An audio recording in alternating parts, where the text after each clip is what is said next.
Hello, everyone. I'm Taj Mahal, and this is Monday Night Live. Thank you for tuning into the very first episode. Um, Once again, this is going to be the real first episode. The previous one was a little bit more of like a special type thing, but this is going to be more like the official format with guests and segments and all of that. So, but I might do some more specials like that, particularly around holiday season and maybe when school starts up again, we might do some more casual things like that. But yeah, um, once again, thank you for tuning in. And before I go on to the main segments and I introduce my two wonderful guests, I have a little bit of housekeeping announcements, a few housekeeping announcements to go through, and then a very large special announcement. So, I'm going just to go through the basic ones as of right now. I don't see any viewers as of right now, but my computer might not be working. I'm going to actually check on YouTube, if that's okay, right now to see if we're live. I know this is not very interesting for people who are watching far in the future or even next week, but hey, it's good stuff for me to know right now, I guess. One thing I would like to say is that the first episode of Monday Night Live, the first special, I should say, of Monday Night Live, this rebooted Monday Night Live, well, I'm saying that a lot, actually got more views on the day after it went live than on the actual live stream, which I think is pretty awesome. It's great that all of you are sharing the video, that you're watching it multiple times. Once again, I want to reiterate that I will be putting timestamps down in the description once this gets uploaded. But so you can rewatch it as many times as possible. But if you are watching live, thank you greatly. And I'm just pulling up YouTube. My computer is running really slowly. Really slowly. So I'm just gonna pull up Monday Night Live. I'm using a laptop, by the way, so if you're hearing any loud like typing sounds, that's why. In the future I might use an actual computer, but just at the time that's not available. And I can't really make it available too because of all the stuff going on.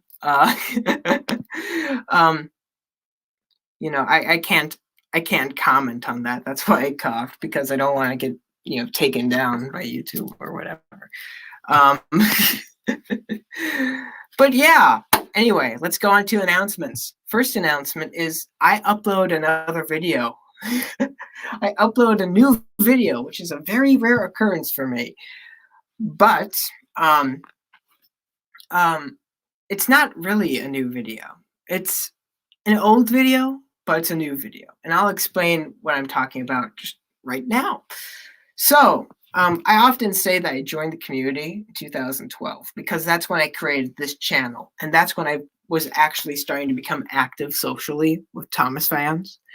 So that's what I wrote down there.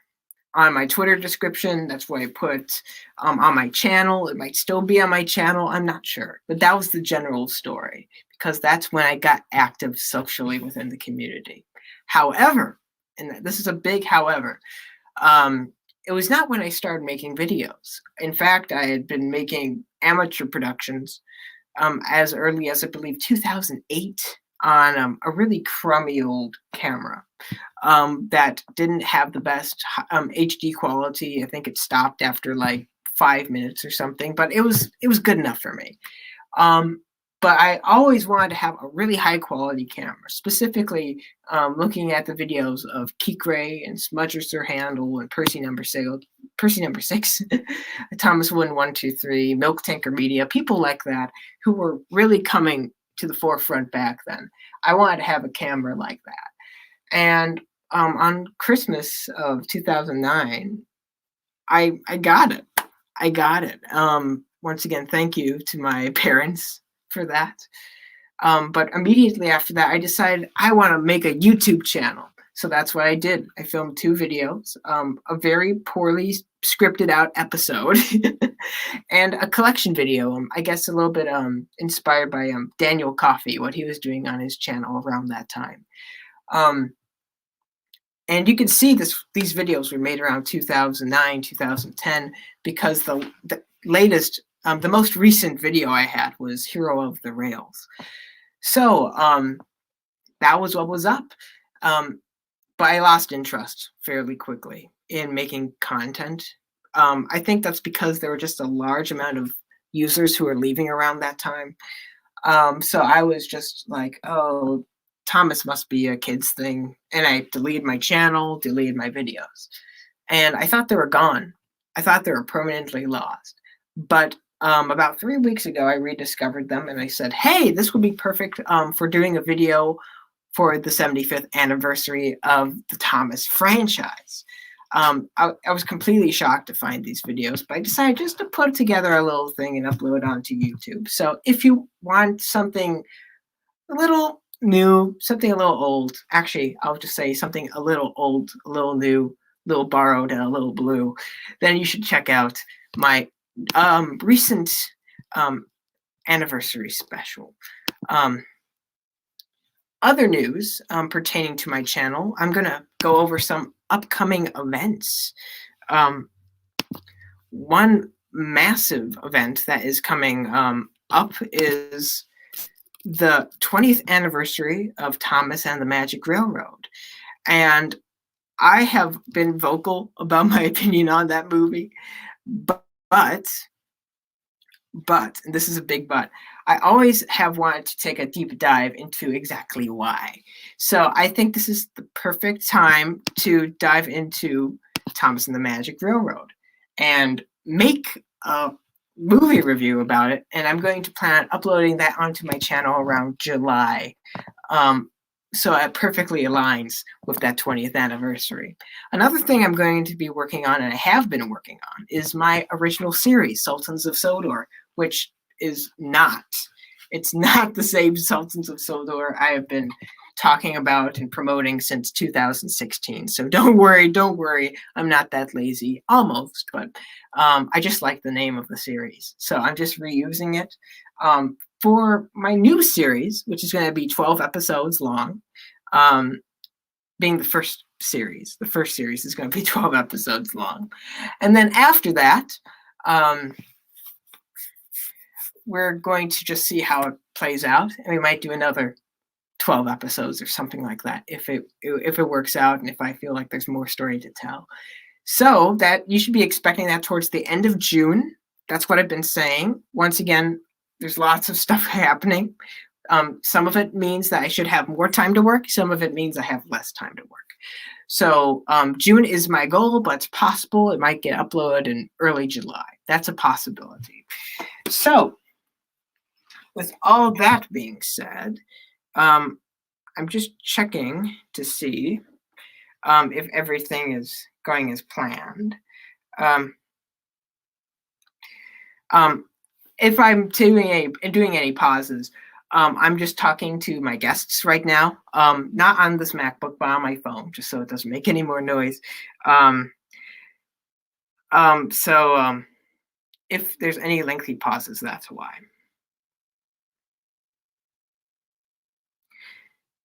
Anyway, those are the trivial announcements. Now on to the big announcement. And I'm so pumped to be telling all of you this. But it comes with, well, how should I say this?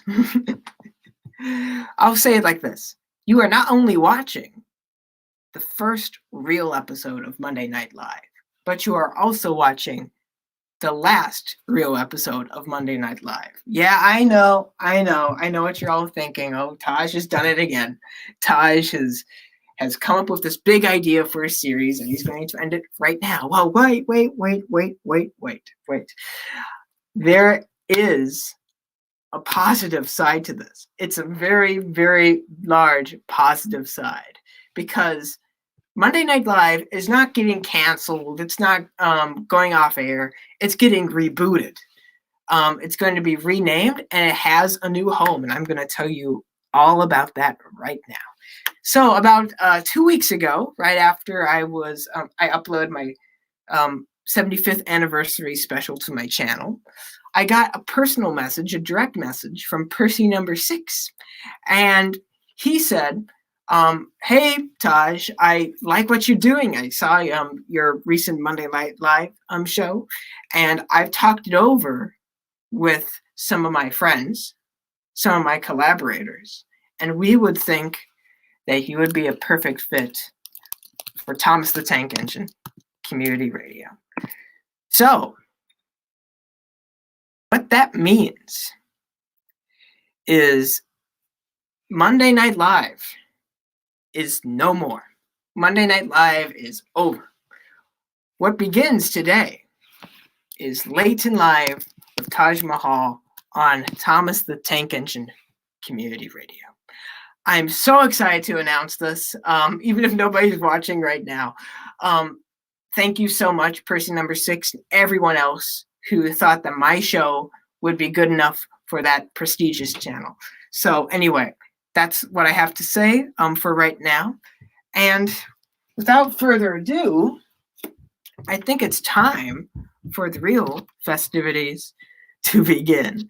One more message that I'm going to say, though, before I dive before we introduce our very first guest, and that is, well, wait a minute. If once again, this is going to be the last episode of Monday Night Live, being that it's going to be on my channel. From now on, you should expect Late and Live episodes to be on the community radio channel. But you're not going to need to wait the 3 weeks that you waited between the last episode and now. You're going to have another episode coming this upcoming Monday on community radio. And if you want to be a guest on the show, make sure to send me a direct message on my Twitter. If for some reason you can't send me a direct message, just message me on Skype, Discord, or just tell a mutual friend. Leave it in the comments or message the Thomas the Tank Engine Community Radio forum, which is available in the description of every video uploaded to the Thomas the Tank Engine Community Radio. Sorry, I'm getting my mind mixed up. One funny thing I would like to say, though, is that technically this show has been on the air since about September of 2014, meaning that now that's moving to the channel, it's going to be the second oldest program on Thomas the Tank Engine Community Radio, behind Roberto's records, which I remember even before he went to community radio, I remember being in some of those Skype calls. So it's going to be really nostalgic, really fun to be on that channel with all those friends. So anyway, without further ado, we should be expecting our first guest in a moment. And I see we have a viewer. We have a viewer right now. So thank you if you're watching. Thank you. Yeah, let's go.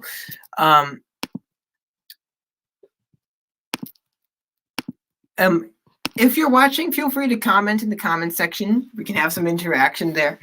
And also feel free to share. Feel free to share. I'm currently, I just last messaged my first guest actually at 7:09. So, two guests we have now.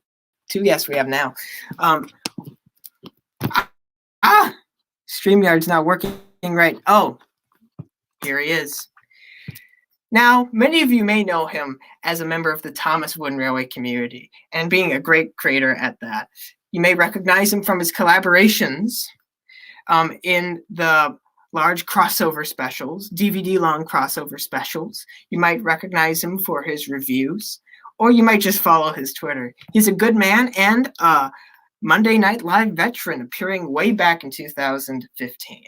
So it's my pleasure. Sorry, I'm not good with these word things. It's my pleasure to introduce my first guest on the official Late and Live Taj Mahal program, my good friend, MikeMike123. How are you doing? I'm great. Ooh. It's a pleasure to be here. It's been a while. But, yeah, it's been crazy while. I'm just glad to be a part of the show, and I'm really excited to to talk again. Yeah. So first off, how are you doing? How are you doing during these weird, unpredictable times? Honestly, I've been thrown for a loop. I can imagine everyone else has. It's not been easy, obviously, with coronavirus going on and everything. Mhm. And I had to leave my school back Mhm. in March, and I've been cooped up at home ever since. So So yeah, how has college from home been like? Because I'm going into college next year, so I'm actually very intrigued to hear what you have to say. well, it was different. Some of the classes that I had already were mostly online based. Like, Mhm. of course, there were live in-person lectures, but you didn't have to go to them, because what a lot of professors do nowadays, at least in my experience, is they'll record the lectures as well as doing them in person. So they'll just put them up on the school website, on on the class website and everything. So you could just watch them there. But it wasn't too much of a change, but I definitely felt it, because online exams are a huge thing, and Oh yeah, that was a big challenge, but still, we yeah. got through it. I'm done now, so Ooh, yeah. Congratulations, I guess. And I will be thank you. graduating from high school pretty soon, so that's another big thing right there. Anyway, Yeah, congratulations. I'm boring the 0 people in the audience with all this academic talk. So let's talk about your channel for a brief while, and your passion for Thomas. So, do you have a first Thomas memory, an item you received, a DVD, VHS, or just an episode you watched on the TV?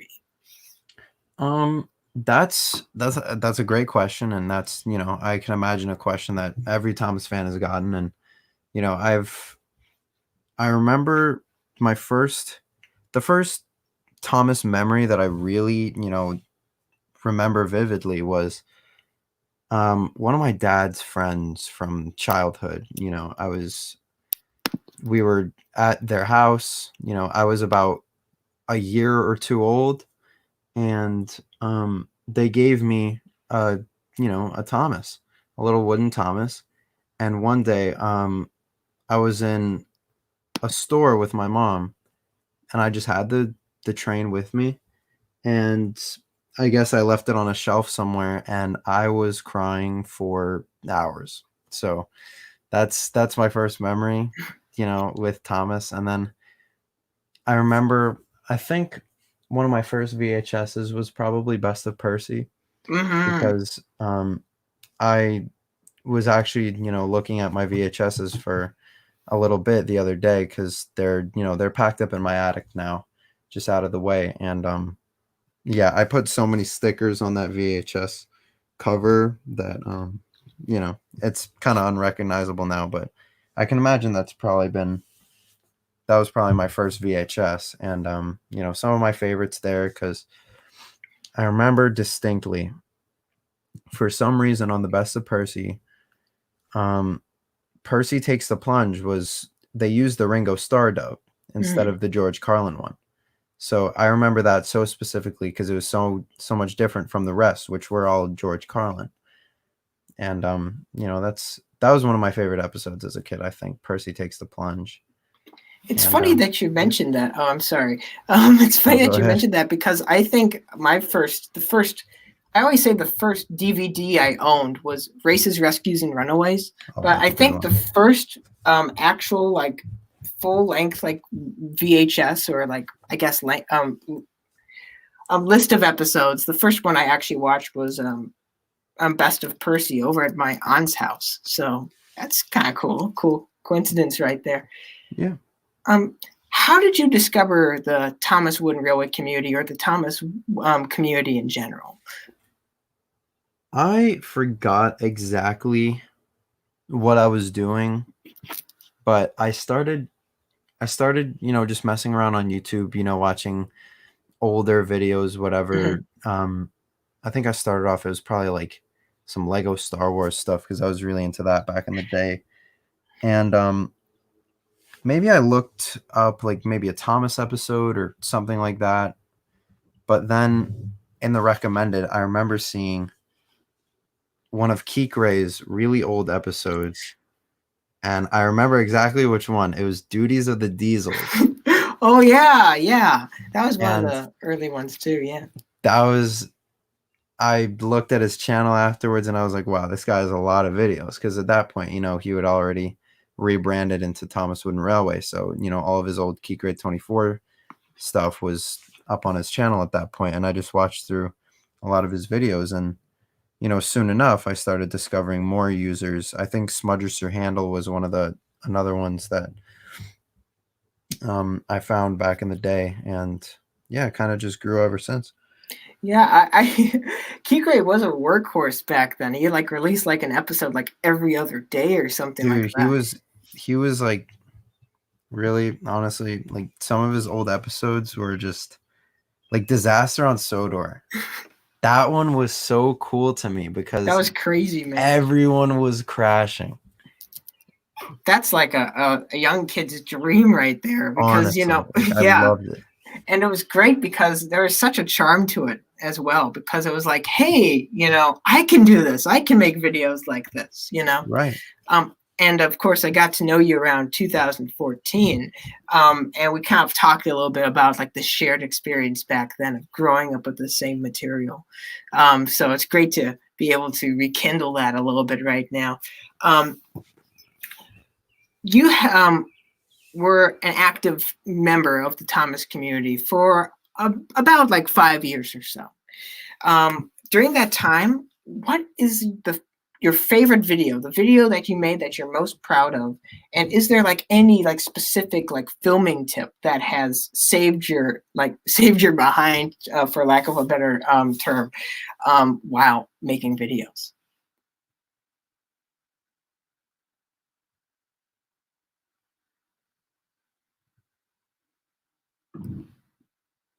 Oh,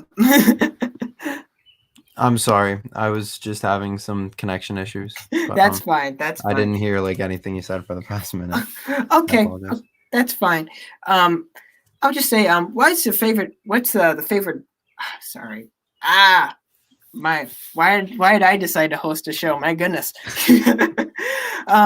But what is your favorite video that you made? And is there any one tip, like any filmmaking tip that has saved you behind, like while making episodes or remakes? My favorite video, that's a great question. I want to say probably my Special Letter remake. Oh yeah. That I made for the first big collab, that for Thomas and the Special Letter, of course. And it was my favorite because it's a great episode, first of all. And it was I remember, I'm not trying to toot my own horn or anything, but I remember Ellsbridge is one of the big sets at the beginning of the episode, and I remember I was really proud with that Ellsbridge set. That's just one thing that I remember fondly from that remake. But also, I don't know if you were around in the group at that time, but there was this one joke, because I had to go off to camp, because I don't know if you remember, but I would go to camp at the end of every June, beginning of every July. And I remember I had to cram. I had to drop everything and just edit my remake. And I remember it was a joke because I remember Matt, Hero the Japanese Train, at that time, he was animating the TWRC logo with the, I think it was on Pixlr. He did it, like drawing it out, just like the Brett Allcroft logo at the beginning of all the releases. So we were doing that, just to make our collab, a little special. And I remember one of the funny things that he did at that time was he did the TWRC, drawing it out, and then at the end, at the bottom, instead of saying like a Thomas Wooden Railway collab project or whatever it was like Mike needs to work on his remake, and that was the whole joke. I seem to remember that there were some late night sessions around that period. Oh goodness, like I was up till, I don't know, probably like 2 or 3 in the morning those nights, just editing. But I got it out in time, and I was at camp at that point by the time that everything was going on with the remake. And I remember like in camp we don't have access to our phones, so except for every Sunday afternoon. So I got my phone back on Sunday afternoon, and I checked, and my remake was doing really well, and I was like, wow, it was something to be proud of. But going out back on your second question now, any tips? I guess it's, I mean, I don't really look at myself as one to give much advice when it comes to filmmaking because, I'm by no means a film expert or anything.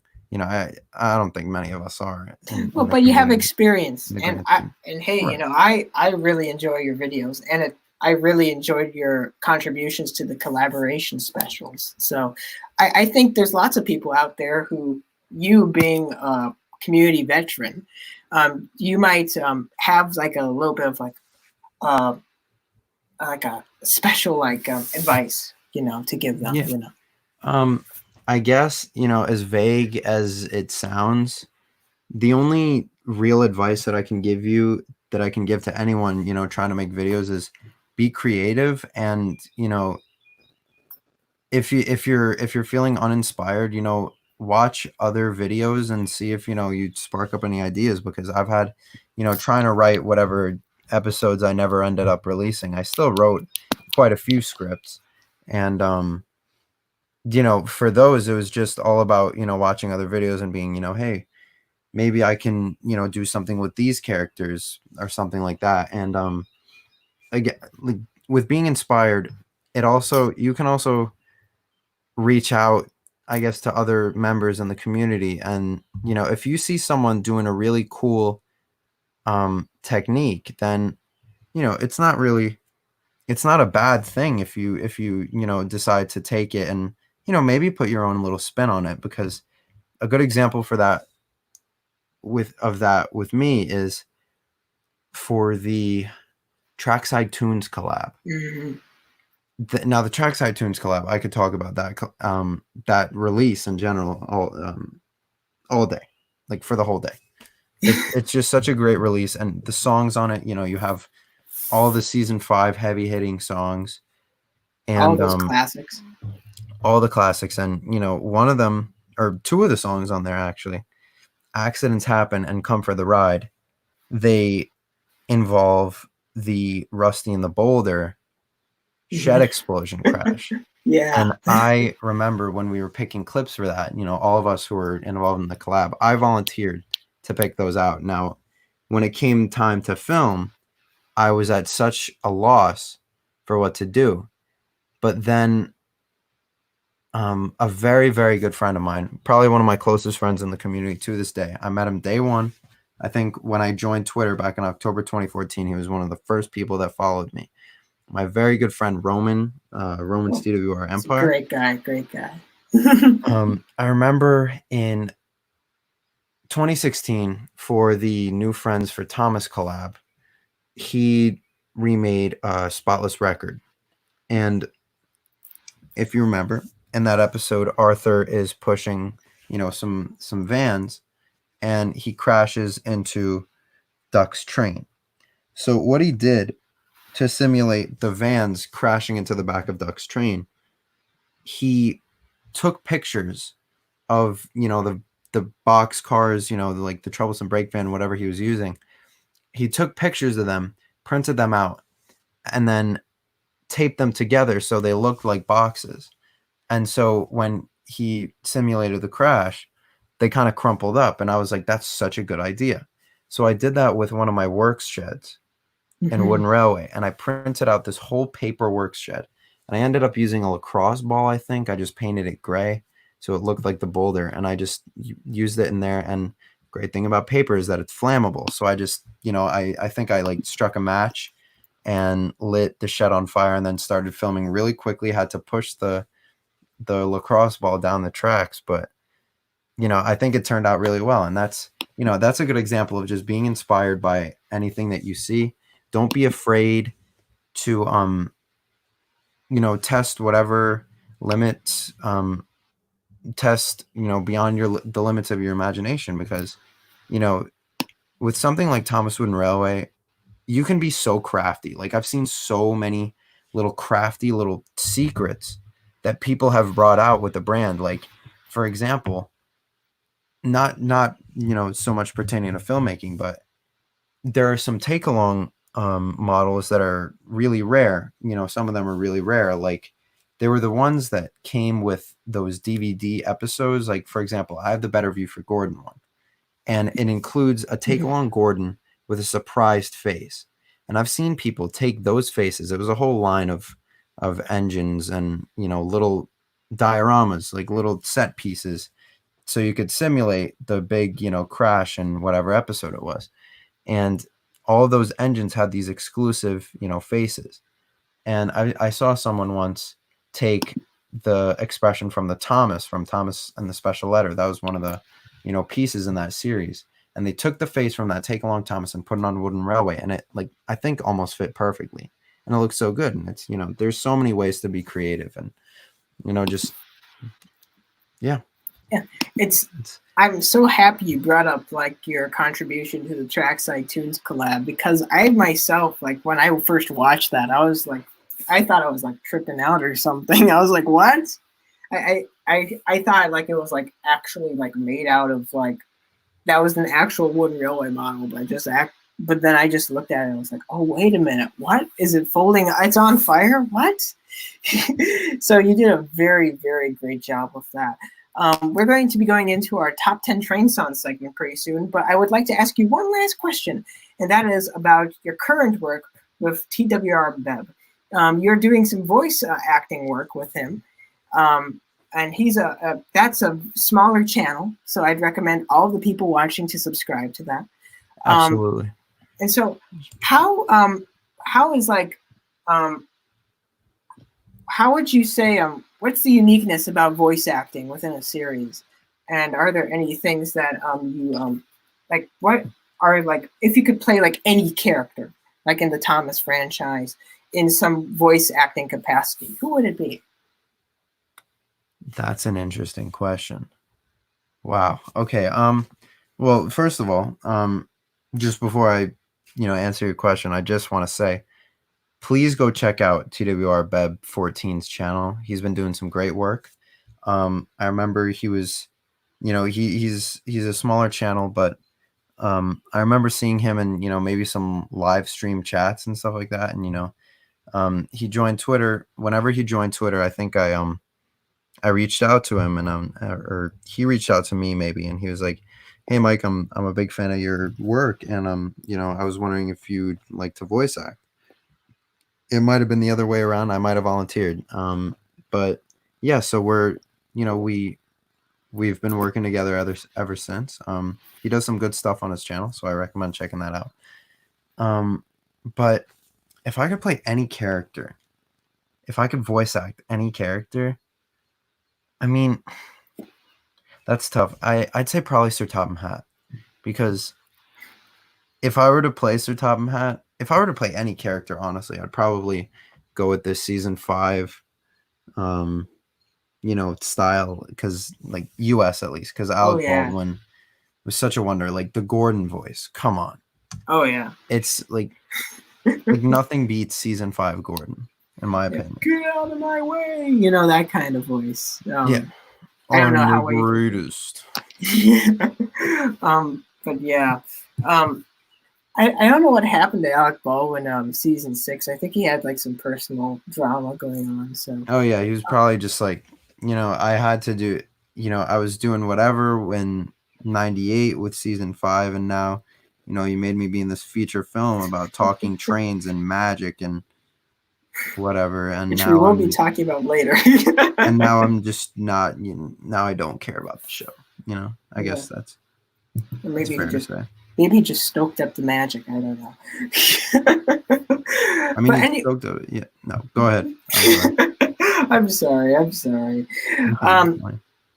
But Mike is also a massive music fan, like I am.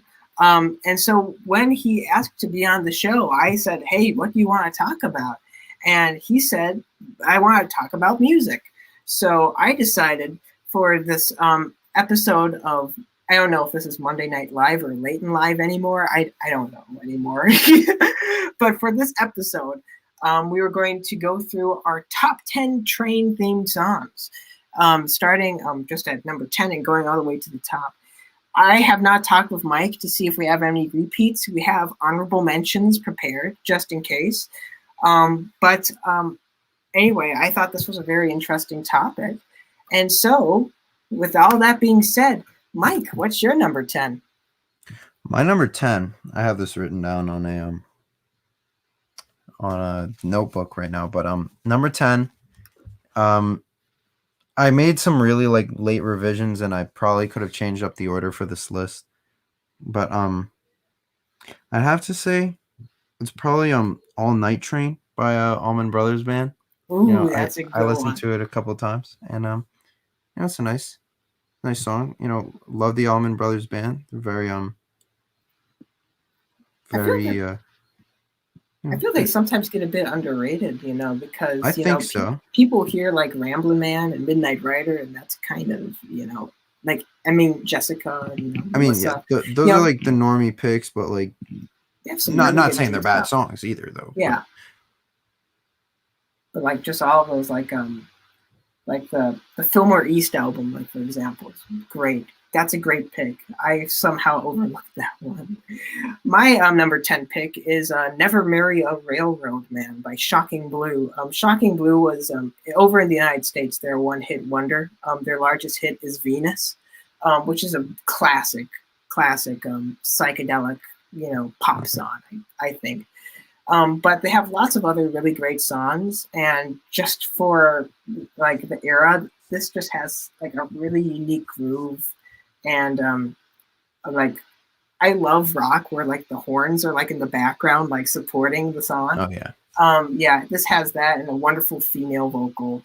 And a guitar solo I'm pretty sure Al Stewart listened to. Anyway, go check out Shocking Blue. They're much more than a one-hit wonder. So that's my number 10. All right. My number 9. I'd probably have to put I'd say Night Train by James Brown. Ooh, which version? I don't know, the version that I found on Spotify, I guess. Yeah. If it was like the live version at the Apollo or something like that, that thing's just crazy. It just keeps on going on that.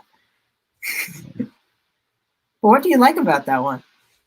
It's just, I mean, James Brown. I don't listen to James Brown too much, but I just love like the way it starts. I think there's like that little thing with the drums, as far as I remember. I haven't listened to these songs in a couple of days now. I made this list a couple of days ago, but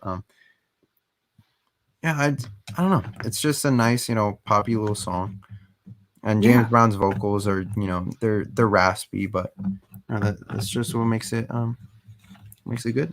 He has just such that vocal commitment, and it's even better if like you watch like him like go off on the Tammy show or something like that. Like when he did like Night Train on there, it's just like the craziest thing you'll ever see. So go check out that performance if you haven't already. It's absolutely insane just how much energy this man had. My number 9 is Mystery Train by Elvis Presley. This is one of his very early songs from the Sun Sessions. It's kind of when Elvis was probably at his countryest. Like he had that rockabilly style. And at that time, rock and roll was kind of seen as being a shoot-off of country and Western music with a little bit of an R&B influence. But this one just has great verb, just wonderfully simplistic, like just that guitar part. Like I cannot tell you, it seems like so many musicians listen to that song, and it's crazy how influential it is and how well it just stands up too, because just the vocals are amazing. But it's Elvis, so I mean that goes without saying, kind of. So yeah. What's your number 8? My number 8 is comes from one of my favorite artists of all time. It's This Train Don't Stop There Anymore by Elton John. Man, that's a great one. Elton John, like, come on. He's just such a fantastic performer, such a great songwriter. And he's done it all at this point. I was thinking about having like that song's an honorable mention of mine. So you kind of knocked out one there. First crossover, I guess. Mike, you're good at doing crossover specials, so I guess you're kind of used to this thing. But I was also thinking about like tell me like when the whistle blows or like something like that off of like Captain Fantastic and the Brown Dirt Cowboy. But yeah, that's a brilliant song off of a really underrated album in my opinion. Yeah, Um, absolutely. my number 8 is from a singer-songwriter who you're probably familiar with because you've probably heard a song by them. Like he wrote "Working in a Coal Mine." He wrote "Play Something Sweet," "Brickyard Blues" for Three Dog Night. He did stuff for the Pointer Sisters, arranged with the band Little Feat. So much work, but I think he still gets underrated for his own work. Actually, his most famous song is probably "Southern Nights," which famously got covered by Glenn Campbell. But Alan Toussaint, I believe is how you pronounce it, and his lead track off of the Southern Nights album, "Last Train," it just has this wonderful kind of rhythmic like sound, which makes you kind of feel like you're on an actual train, and it has wonderful backing vocals like that go like choo choo, Yeah. and a really tight horn section. That's the thing I really love about New Orleans R&B is that like it's very much drumline inspired, and me being a percussionist, that's a big plus. But really fantastic song from a really great songwriter. Yeah, absolutely. My number 7 is a song that I've been hearing for as long as I can remember, and it's by a group that my dad insists, along with the Beatles, influenced most, if not all, of modern music. Trans Europe Express by Kraftwerk. Oh yeah, you just knocked out one of them right there. Rip off Florian Schneider, who recently passed away. Classic group. Absolutely. Yeah. And I really love like all their stuff, like their like Computer World and Computer Love and the robots and all of that. Autobahn. My number 7 is far less experimental because that was like really groundbreaking stuff, while mine's a very solid pop song written by Boyce and Hart. I'm of course going with "Last Train to Clarksville" by the Monkees. Just a classic like example of 60s pop, taking lots of cues from songs like "Paperback Writer," having that wonderful section in the middle where like the guitars just continuously like they cascade and then they come back down just in time for that. It's a weird song because I don't think "Last Train to Clarksville" really has like a legitimate like chorus. It just comes back to like that cycle. But the Monkees actually have a good number of train songs, like good train songs. Another one I'd like to say is "What Am I Doing Hanging Round" off of Pisces, Aquarius, Capricorn, and Jones. Yeah, so that's my pick. But yeah, fantastic pick. You too with Kraftwerk. Yeah. All right. My number 6 is by an artist who very recently passed away. It's just a classic. I mean, you hear it a lot in karaoke type environments, but just an overall classic, honestly. The Gambler by Kenny Rogers. Man. For some reason I love that song, but it didn't occur to me. Like that one didn't like come to me for some reason while I was recording, like while I was coming up with the list, but certainly would have appeared. Like what's your favorite aspect of the song? My favorite aspect of the song is just I get like when a singer-songwriter is so good at storytelling, it's just such a good it's such a good combination. Like another great example of a Kenny Rogers song. I'm not too big.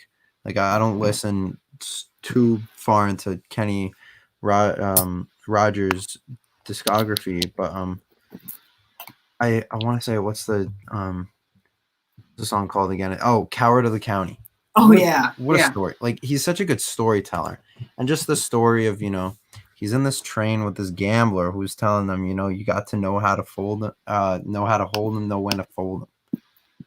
Like Kenny just lays it out there. He has that very great, like silky, like velvet voice that he just understates it, and it just is brilliant. And real quick, before you go on with your number 6, I just want to give a shout out to Will Sasso for his Kenny Rogers impressions, because not a big fan of Matt TV, but Will Sasso, if you've ever heard of him. Yeah, I wish he could have made it to SNL, because goodness, he's done so many. Like Randy Newman is probably what he's best known for, but he's done some really good impressions of Elton John too, though. Oh, yeah. He's space is the place for Star Wars. Yeah. I love that stuff. I saw you posting about that on Twitter too. I was going to respond, but once again, I don't know. I was probably like doing the laundry or something. Number 6. I rank these not only based on like what songs I like the best, but also like how much they have to do with trains. Or so this song would have been higher if it was like I guess if it was worse, because the thing that makes this song so great is that it kind of is more humanistic in like its message, but it just uses like a kind of a train as a way to get there. I'm of course talking about Homeward Bound by Simon and Garfunkel, which just wonderful. Like Paul Simon, I know it's like saying water is wet, but he is just like a great songwriter. So many classics he's composed, and especially his work with Simon and Garfunkel has just that the timeless harmony, quality. Harmony, and like the quality of their work is it's crystal clear. Yeah, like they never put out a bad album in my opinion. They just all of their albums just have like has such a high quality. I really love how like the chorus just weaves right back into that like kind of low down kind of reflective mood of the verses, like where it's like just great stuff. Anyway, what is your number 5, Mike? My number 5 is a classic. I apologize. Classic. A lot of people, from what I've heard, credit this song as being, and I, listening to it as well, it's, you can hear the striking similarities, but a lot of people say that this song partially inspired the Thomas theme. But it's gonna be a Take the A Train by Duke Ellington. Ooh. It's an old. I love Duke Ellington. It's an old one, but yeah, no, I mean, I kind of ruled out instrumental songs on my list because I would have had like the Pat Metheny group, last like what's the name of the song, like Last Train Home. I would have had that on the list, and I certainly would have had that, and probably a Chattanooga Choo Choo on here as well. Well, that's a vocal. I don't know what I'm talking about. What the heck am I talking about? But I would have had at least Pat Metheny and Take the A Train on the list. That's just a classic. Absolutely. Classic. My number 5 is a classic of a different ilk. I guess it's a classic soul number. It's Midnight Train to Georgia by Gladys Knight and the Pips. Has just the production is so crystal clear for like even like in the 70s where there were lots of great like producers or some like just like during that time period. This song just still sounds like crisp. It sounds like it could have come out yesterday. Literally every aspect I can think of pertaining to the song is brilliant. Gladys Knight's great on the vocals. the lyric is just perfect in painting a picture, and like the pips just when they're going, like when they do like the backing vocal, like woo woo. I sound stupid. I sound like Derek Savage while I'm doing it in here, but trust me, if you listen to the song, it's fantastic. So that's my number 5 pick. All right. My number 4 is gonna be The Midnight Special by CCR. Tasty. Like, I mean, I haven't listened to a lot of CCR in my day, but like some of the songs that they do is just fantastic. And Midnight Special, you know, that's my dad was listening to a lot of CCR the other day, and you know, I remember I heard this song again, and I was like, oh yeah, that's a perfect train song. So you know, I tossed it on the list, and it's just a great song. Yeah, CCR is just and that song just, I mean, when you just look at the history of it, you know, like Leadbelly's version is also fantastic. But like when CCR just kind of starts off kind of almost like a blues country shuffle, and then when the drums come in, it just goes to that kind of boogie rock kind of thing, that swampy feel. That's just like fantastic right there.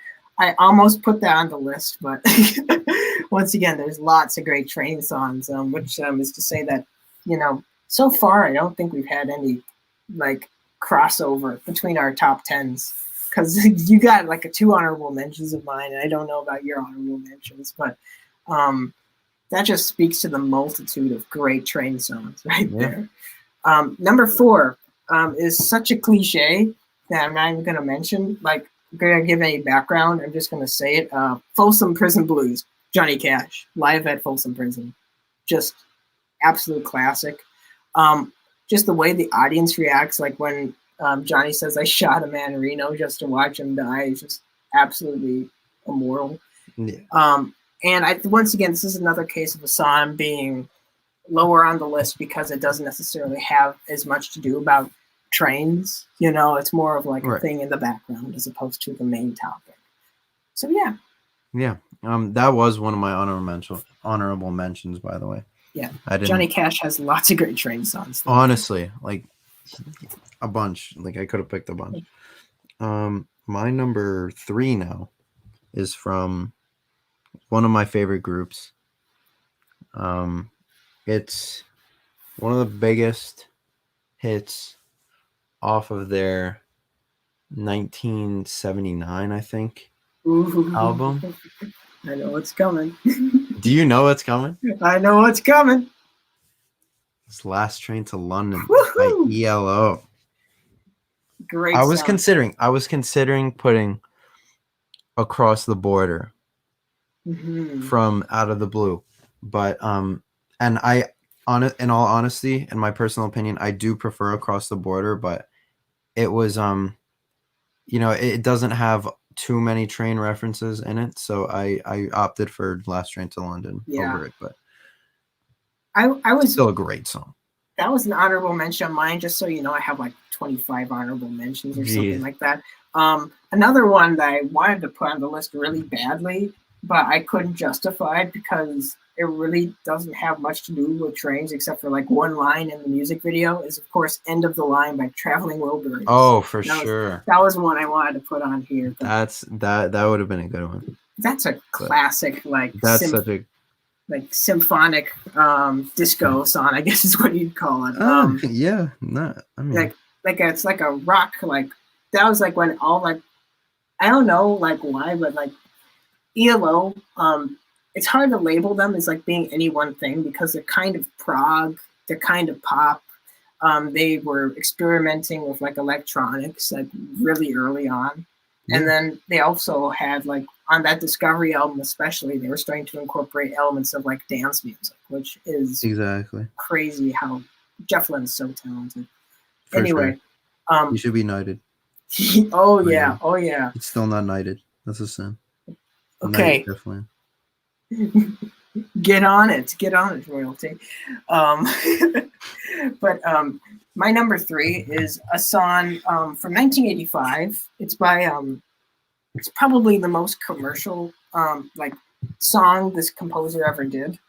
Not in that it's a commercial song, but in that it has been covered numerous times to great chart success. But I'm going to go with Downtown Train by Tom Waits. Just the way that Tom just, once again, lays just like, has just a great chorus, like, and lays it out there.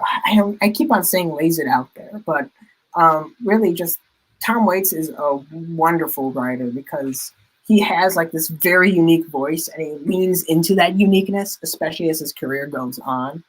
And here it's a wonderful combination of like bluesy rawness and like Springsteen like esque like passion. It's a great song and it's my favorite version of it. So there you go. All right, my number 2. You mentioned it earlier, but I still really enjoy it. It's a classic. Chattanooga Choo Choo by Glenn Miller. Oh yeah. And I forgot the band. I forgot like the group, not the band, the group that that did the vocals for it. Oh dang it! Well, you're right. I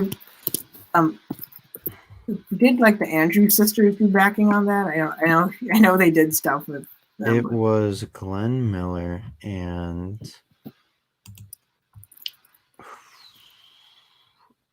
hold on. Who did? Can't believe it. I always just call it like Glenn Miller and his orchestra because they never really like credited like the singers like on their records. Like Cab Calloway did a cover of it. Ooh. It wasn't him, obviously, but yeah.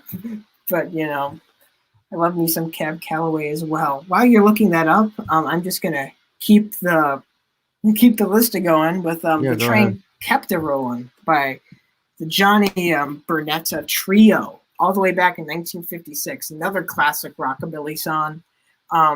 This song has been covered so many times. The Yardbirds did it. Aerosmith probably has the best known version of it. But Johnny Burnett's version, just the way he lays it down, is just, I know it sounds cliche, but it has such a punk aesthetic, you know, and the guitars just are screaming on this and, you know, just has a wonderful, like, one of those energetic vocals that everybody associates with rockabilly and early rock and roll, but it really wasn't present like on too many records. Like you listen to like maybe like Elvis or like Charlie Feathers, and it might be there. But then if you listen to other great early rockabilly acts, like even Johnny Cash, that same passion is not necessarily there. It's a different thing. It's a great different thing, but it's not the cliche. This perfectly fits into that category of just that early raw sound. And Johnny Burnett's another artist who has quite a few great Train songs. Lonesome Train on a Lonesome Track is another example that I'd shout out. So Mike, I'm going to ask you your number 1, but have you found out who does the vocals? I did. It's Tex Ben. I don't know how to pronounce his name. It's like Beneke or oh yeah, something that sounds and the Modernaires. The Modernaires. Oh, so I was way off. Yeah. But my number 1 is a classic rock staple right here from another fantastic group that kind of had two eras when, you know, a certain vocalist was brought in, you know, towards the end of the 70s. But I don't know. Wait a minute. Long Train Running by the Doobie Brothers. That's a classic. That song is just so layered. Just has like so many like things going on, like that like wonderful like guitar part. Just yeah. What's your favorite part of it? It's probably when they're like repeating the part when it's like, and the Illinois Central, and then like they've got like the drum, like just the drums going on, like there's, and you know the little like guitar riffs are going on in the back, and I don't know. It's like, I mean, through and through, it's a fantastic song. Yeah. Doobie Brothers know how to make hits. That's all I'm saying. That was my number 11, actually. So Really? Yeah, I missed it by that much.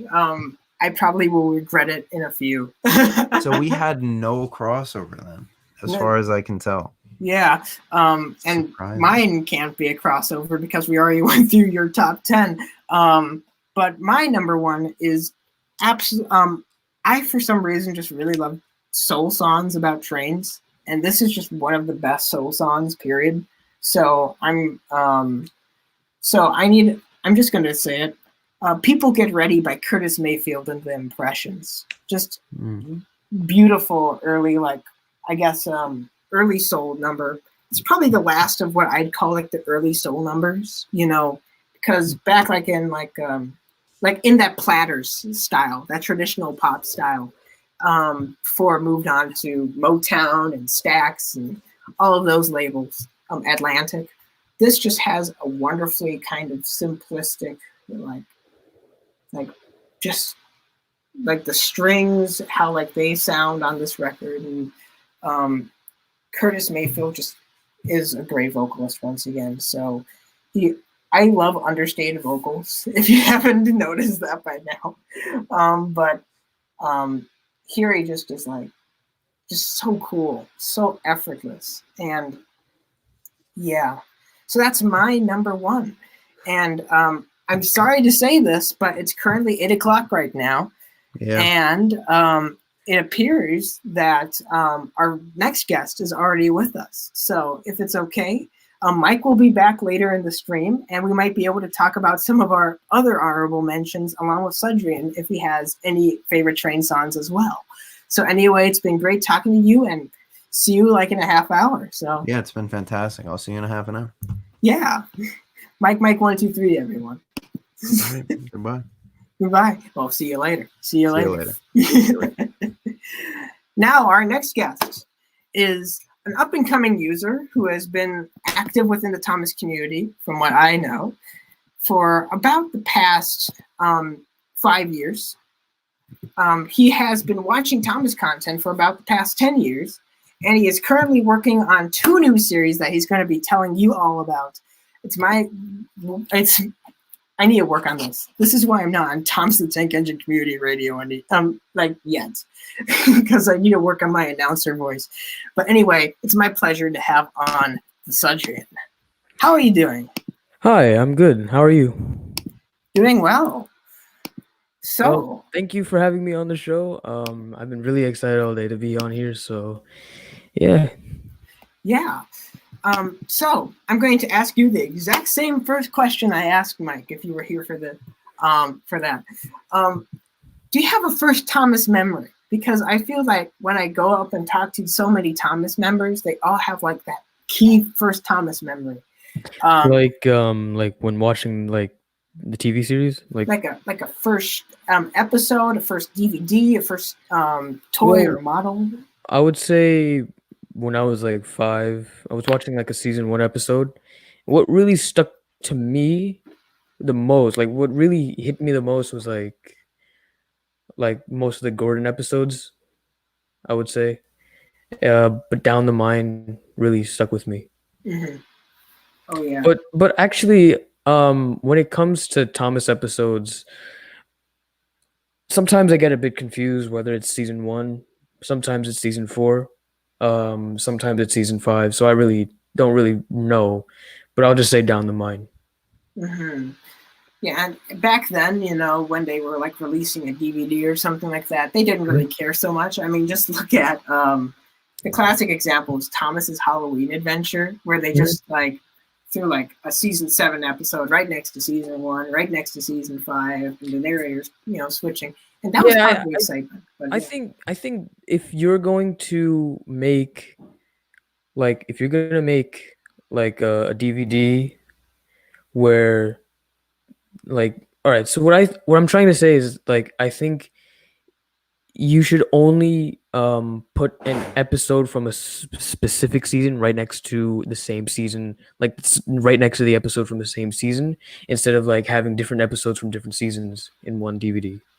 Yeah, I agree for the most part. Like if there's like an episode like Thomas Meets the Queen or Pink Pots and Queens or whatever you call it, then that's different because you could argue, oh yeah, they're just continuing the story from the season 1 episode. But And yeah, time, those 2 specific episodes, they really don't make any sense. Like, first of all, in season 4, you have like characters that appeared from like seasons 2 to 3, and you didn't see them in season 1, and it just doesn't really feel right, Yeah, it doesn't exactly have that continuity. I'm gonna go back to the Halloween Adventures DVD. I don't know exactly what it's called, but it goes to show just how much they cared about the continuity within making like released materials. Considering that they put Emily on the cover, she doesn't appear in the whole thing. But yeah, now I will move on to how did you discover the Thomas Wood Railway community? Was there any one user that really stood out? And what really stood out, like the person who really stood out to me was Matthew Sonic, MPS, and I would say him, Eric Pierre, Vinny Smith, Robert McGee, Matthew Mashad, and I don't know his name, Milk Tanker Media. Oh yeah. And Nolan, Multi Green Thunder. These guys really like inspired me, and they really stuck to me. So all of those are great users. Was there like one video that like you watched and I was like, I want to do that, Oh, there's a lot actually. I would say like most of MPS's videos, most of Eric Pierre's videos, most of Vinny's videos, and Robert's, and basically everybody that I just mentioned right now. And I would always watch their videos, and I want to do the same thing. Well,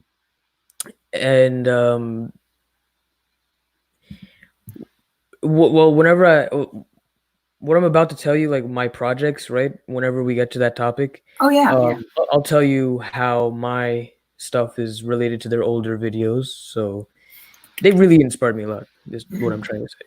Yeah, the video that I was inspired to join the community, which is kind of depressing, is the Thomas Wood Railway competition like announcement video that Rob put out. I was like, hey, there's a competition. This is not just a bunch of people who are uploading videos. This is something I can participate in. There's a community. There's a discussion like between users. It's not just a person uploads a video and people comment on it. That was my first time. That was the first time I realized that. So anyway, I created a channel and then I didn't make a video because I collect take-along, even though it didn't say in the rules that you needed to. But that was what inspired that. And pretty much I was inspired by a lot of the same users as you, obviously other users that I mentioned, like Thomas Wood Railway, person number 6, Roger Sir Handle from earlier, Milk Tanker Media as well. Like an engine abroad, that was very important. But also enterprising, Rob. I'd say these guys inspired everyone, even people who aren't even a part of the Thomas Wooden Railway community as well. Oh yeah, I'd say they're big. They're a really big impact on a lot of people. Yeah, they just like completely like redefined, what you could do with content. And MPS as well, who I've been very honored to collaborate with over the years. I don't know if I should say this. Maybe I'm wrong, but they're like the Beatles of the Thomas community. I can see that. In like a way, like it's hard like to even like think like in that frame of mind, like for me, because I grew up with a lot of these users. It's crazy to think that like I started my channel in 2012. I was making videos back in 2009, which means that I've been on my channel for over half of the length that YouTube's been online, and I've been making videos for even longer. But I would say that you're probably right. If they aren't the Beatles of the community, then they certainly are the Chuck Berrys and the Carl Perkins and the late Little Richards. Hopefully not the late Little Richards. I want these members to stay around for at least a little while longer, but rest in peace, Little Richard. they definitely made being a part of the community more interesting. Oh yeah, and innovative too. Very much innovative. Like it's like revolution, like revolutionary. Like We are revolutionary. yeah, we are very revolutionary. I think yeah, just without them, I don't think the Thomas Wooden Railway community, or I think the Thomas community as a whole, would be the same without them, in my opinion.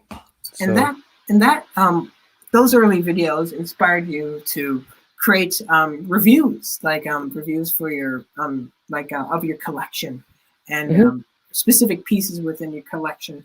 Um, During that time, like, what would you say is how would you say you've grown since that time? Because I look at my early videos and I'm like, wow, that's like a completely different person. You mean Um, the time when I started watching Thomas, or the time that I discovered the Thomas Wooden Railway or community? like the time you like started like making content, like reviews and such. Uh, could you just repeat the question again? Like, Okay, I'm sorry, I might be talking a little far away. oh no, How has your style developed since you started making like reviews back like in 2015, 2016? well, back in 2015 and 16, I was just making very like let's just say it's like a typical review. It's unscripted. There's no like there's not a skit in there. Kind of like It's a just discussion. yeah, just like most people how they start their Thomas career. Like they make a video of a toy, and it's not really scripted. It's low light. It's not a really good camera. It's like a 2-3 minute video. It's not really that interesting, but I would say my style changed when when I started watching more and more videos from the Thomas Wooden Railway community, and actually I picked up my own style. I wanted to do something that was really really different. I wanted to do something that was really really different because MPS had his own character, and Eric Pierre had his own character. Vinny has his own type of character, right? So I wanted to create a very unique character like without actually like copying anyone. Like I was definitely inspired by MPS, and I was definitely inspired by Eric Pierre as well. And I took some details from their style, and I put it in my style, but I wanted to create my own unique thing. And I would say I want to make more professional looking Thomas Wooden Railway videos, as you saw the trailer on my channel. So Oh yeah, very cinematic. thank Um, you. but that brings us to your two series that I mentioned. I'm clapping a lot. Can you? I'm hearing the reverb on my clap. Let me try that again. There, I heard it. There it is. But your two series, and you have first one I'm going to mention is your kind of skit series that you're planning. Could you Like tell us? reviewer slash skit series. Yeah, yeah. So could you tell us a little bit about this because I'm very interested. All right, so well, this is basically taking place in the universe where it's not really talking about Thomas characters. It's talking about, let's just say, the Thomas community members, like famous people, people who are not known. Like let's just say this is the world about the Thomas YouTubers and their lives, right? Oh yeah. And in this universe, it's like a fictitious universe of the Thomas Wooden Railway community.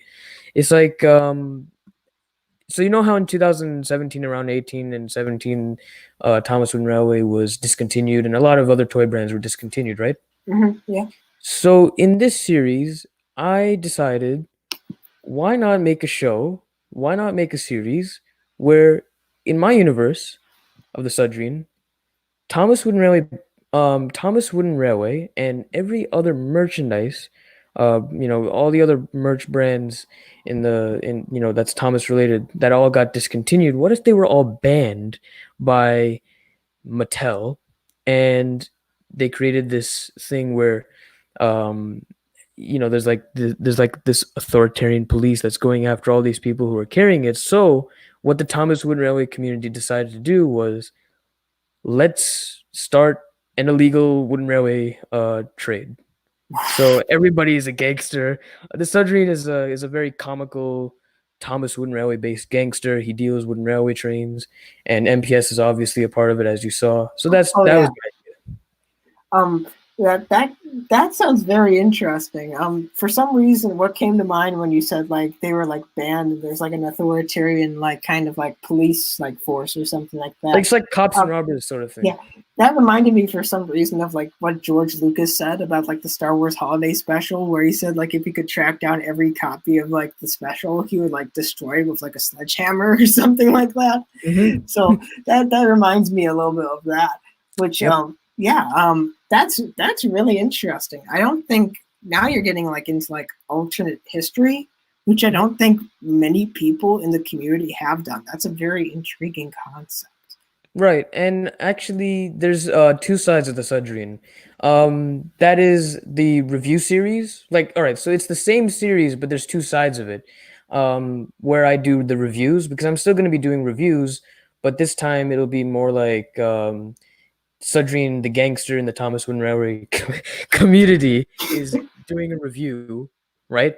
And maybe the review will start off as the Sudrian just came back from a deal, and whatever item he just dealt with, right?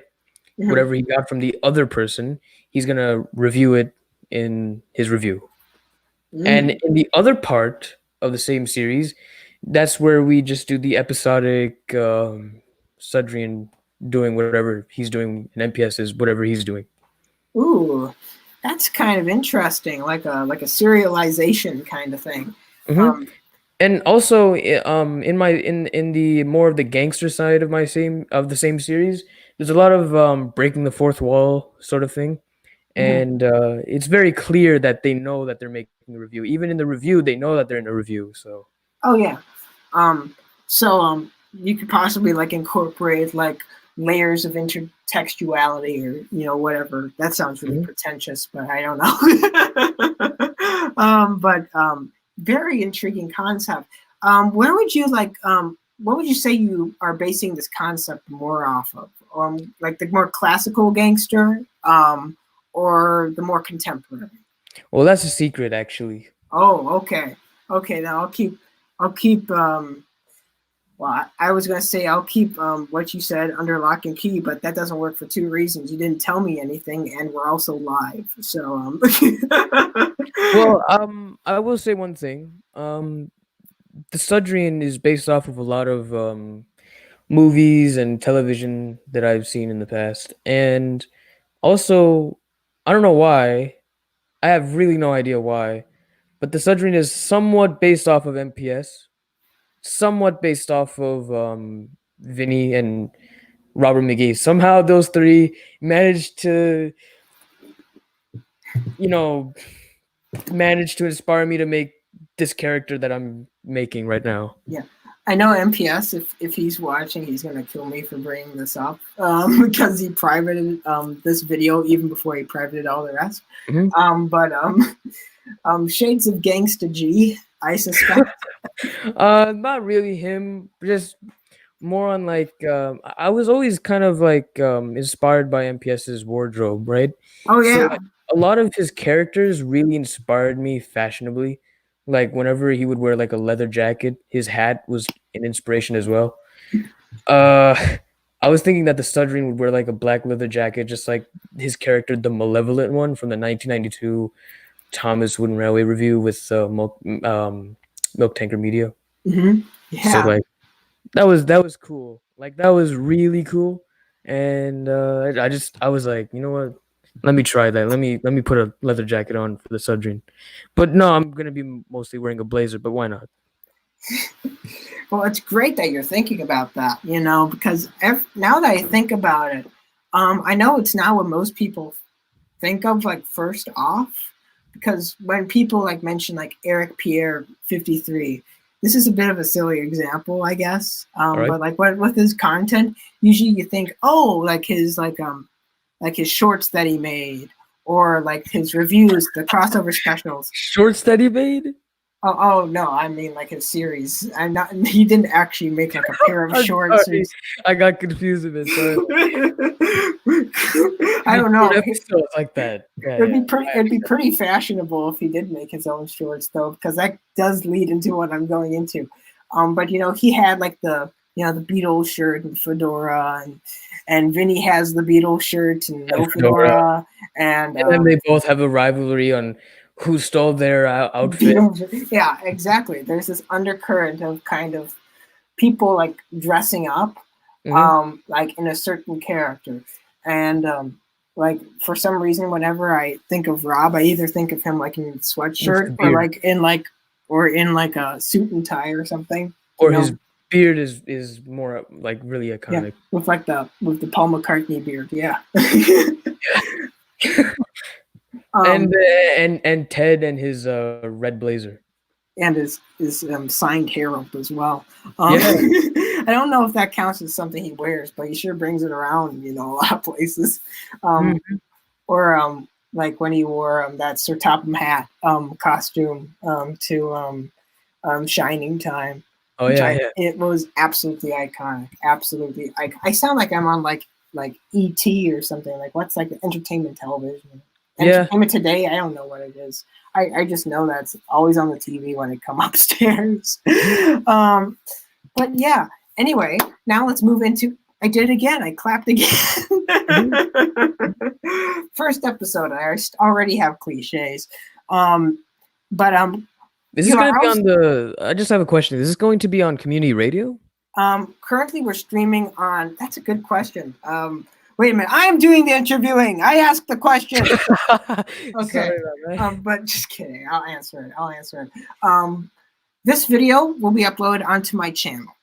So that's, once again, everyone watching THGJPTDDDO, make sure to subscribe, like, and follow my Twitter. Thank you for giving me the opportunity to plug myself. Subscribe to this guy, or else the Sudrian will be on your doorstep. I'm joking. But this video will be most likely included within the Late and Live with Taj Mahal playlist on community radio once that goes up on community radio. So yeah, good question. But the reason I asked is because the little logo is on top of the video. That's why. Oh yeah, and part of that was just because I was talking with Percy number 6 before, and he was like, "It'd be great if you like announced it like in the first show." And so I was kind of like, "Oh, that's a nice kind of visual indicator." So even if somebody misses the announcement at the very beginning of the episode, they kind of know like the story. So now we are going. You're also making a Thomas Wooden Railway series. Could you tell us a little bit about that? Right. Well, actually, it's I'm not gonna give you a lot of I'm not gonna tell a lot of detail with that because I haven't really started production on that. Actually, I've been writing this sort of series since 2018 because I wanted to not only just do Thomas Wooden Railway reviews, and I just didn't want to do the Sudrian either. I wanted to make my own sort of like Thomas series where I would make a remake of a specific episode, but I would put some type of flair in it. And the story maybe has like a twist, maybe something dramatic happens, maybe dark, maybe light, maybe sad or happy or depressing or great, something like that. Yeah, that's something that I know, like people like me, or even Turtles and Thomas with his Turtles and Ertl series, they are like, you're doing something very unique where you're like dramatically changing the trajectory of the story. At least that's what it sounds like. Wow, like more like I'm working on a series, Sultans of Silver. Once again, going to plug that, where I am trying to work some TV series stories into the Railway series chronology, and I know Turtles has been doing some of that as well. I've even come up with a really good name for my Wooden Railway series. It's called Sodor, Its Engines, and Its People. Ooh, classic, instant classic right there. And it not only just talks about it not only just talks about the engines and just the people of Sodor specifically. It talks about both humans and the living machines, and how their stories, how their life connects with each other. So Yeah, that's great. I actually was like, I always say this, but I was working on another series called Sultans of Sodor starting in 2016. Mhm. And my original goal was to work on that show for, believe it or not, 5 years, because for some reason I heard that Turtles and Thomas worked on Sudrian Conflict for 5 years before he released it, which Mhm. turned out not to be true at all. But Yep. um, but but that was my original goal. And then about halfway through that period, about 2.5 years into it, I Mhm. realized, hey, wait a minute, I don't have Thomas Wooden Railway, I have Takelon, and so I like scrapped like the whole series. Mhm. So if you need any ideas, goes for you, Sudrian, you, Mike. This goes for anyone watching. If you have ideas, just ask me, because I have Yep. so many that I'm gonna throw away otherwise. And the series that I'm making, Soder Sends These People, it's actually you've heard of Christopher Nolan, right? The guy who Oh made the Dark Knight trilogy, yeah, like an Inception, Memento. Inception, Yeah, Dunkirk. Yeah, this guy inspired me to become, a filmmaker in the beginning, actually, in the first place. yeah. And I wanted to. He inspired me. All of his movies actually inspired me to make Soder Sends These People. So there's a lot of similarities with how he writes his story and how I write my story, and hopefully people will react the same way as to my series as they react to his movies. Yeah, So totally, because I think that's the goal of every user in the community. I know that I found this was especially true when like Diesel D199 got like nominated for the Kids' Choice Awards a mhm. few years back. But I think everyone's goal in the community is not only to make content that's like good enough for the community, but also Mhm. something that like a person who absolutely hates Thomas, who doesn't like the franchise, who doesn't know about the community, can come across and be like, hey, this has merit. This is good. I think that's what a lot of people are legitimately like trying to do to make something I greater than even Yeah. just, fan content. Also, I also want to say one more thing. If you want to go on to a different topic, I just want to say one last thing about my Wooden Railway series. The setting of the Wooden Railway show will be taking place in the 1950s, like around 1940s to the 1950s. And I wrote the whole timeline, and I want it to end in the 60s. Like it starts in the 40s and it actually ends in the 60s. That's great. That's my era, man.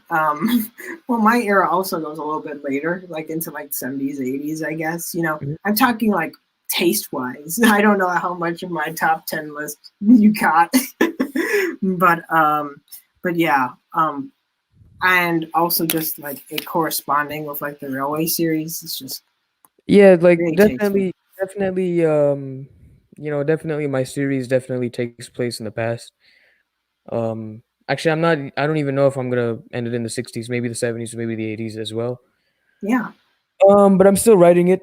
I still have a lot of ideas, so So anyway, that means you out in the audience. If my oh, and guest, speaking oh, of the Sudrian, I'm actually releasing another teaser maybe tomorrow or tonight. oh, so Teaser number 2. Haha. so everybody, make sure to watch teaser number 2 on the Sudrian. Make sure to subscribe to him. I'm really excited for what you're gonna do. Um, and also, all of you people out there, if he decides to continue the series into the 70s and 80s, don't complain. You're getting more content. And this sounds very, very exciting. One last question before we go and break Oh, into and round.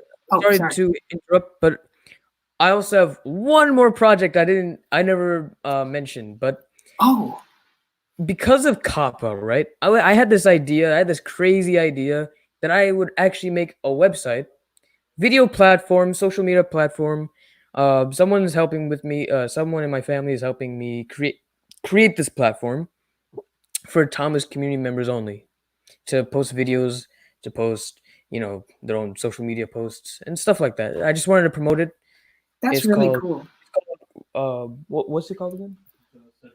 It's called the Sudrian.com. I know it sounds like I'm promoting myself, but you know what? It's something, you know. Well, and I think it's something that we're all passionate for Thomas, so we're all in a way Sudrians, I guess you could say. Maybe you could change your name to a Sudrian, and maybe it would go over better. Yeah. I'm just one of many Sudrians, but of course I'm joking lightly. But I heard there was going to be something like that happening, like back like in 2014 or 13. The But it website's fell. already Yeah, but it fell through, or something like that. So this sounds absolutely fantastic. One last question as Mike comes back to the group for our roundtable discussion. Do you have a favorite Christopher Nolan film? Excuse me, what? Do you have a favorite Christopher Nolan film? Oh yeah, my favorite Nolan film would be The Dark Knight mostly, and my second favorite would be Inception. My third favorite would be Dunkirk, and that's Ooh. that's pretty it. I think The Dark Knight was the most I think one of his best, one of his best, one of his best, and one of his best films ever. It is a great film. My favorite probably would be The Prestige. I just love how that story's told and just how mysterious it is and the setting. That's my fourth favorite film. Yeah. Followed closely by The Dark Knight and Memento. Anyway, reason I love The Dark Knight so much is not just because of Christopher Nolan, but there's Heath Ledger, the way he made his stuff. His acting was really good. Yeah.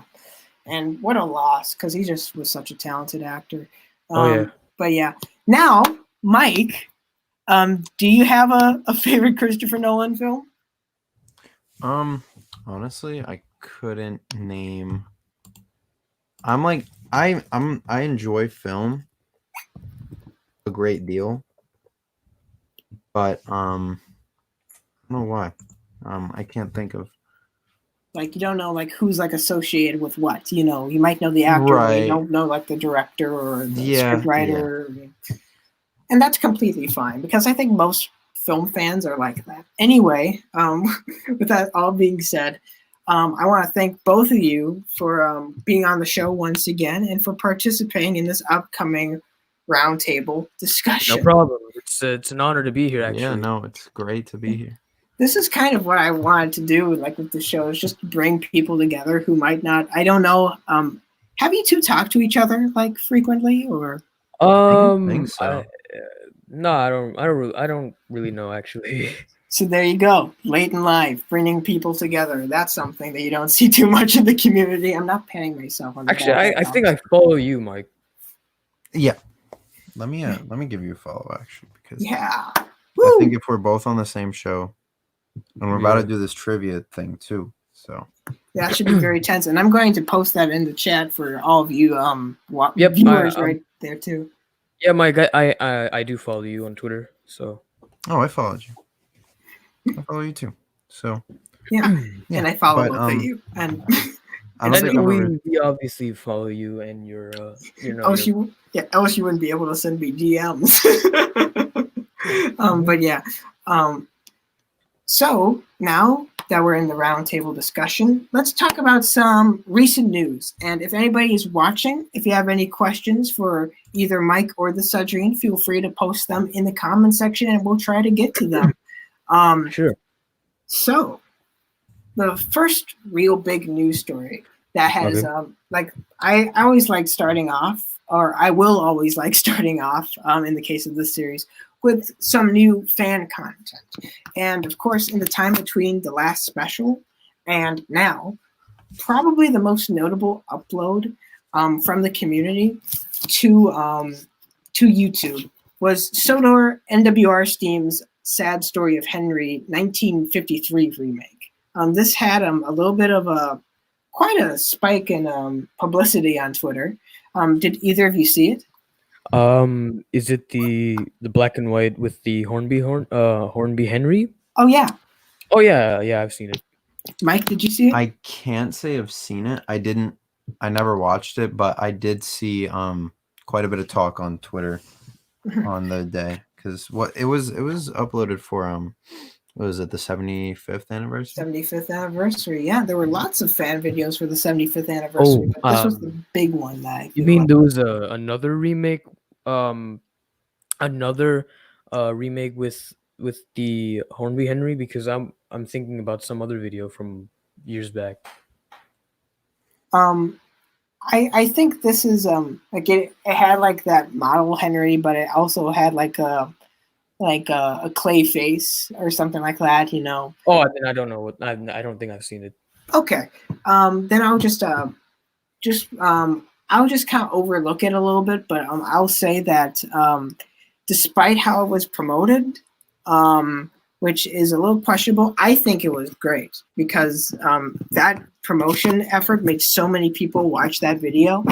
But even like putting that aside, I think it's a really good remake that legitimately looks like it could have come out in the 1950s. So I recommend all of you and both of you, all four of you, counting the people who are watching. Maybe you can send me, after this live stream ends, maybe you can send me the link. Yeah, I'd love to. That'd be great. Anyway, now let's move on to the next thing. One thing I want to mention is that on this show, I'm not going to try to cover too much controversy. If I do cover anything that's controversial or something like that, it's not going to be drama related. It's more going to be related to one, like just ongoing stuff in the community. But I feel like we'd be remiss if we didn't talk a little bit about the Thomas and the Magic Railroad director's cut leak. So yeah, that's controversial, I think. Yeah. So what how did you first I'm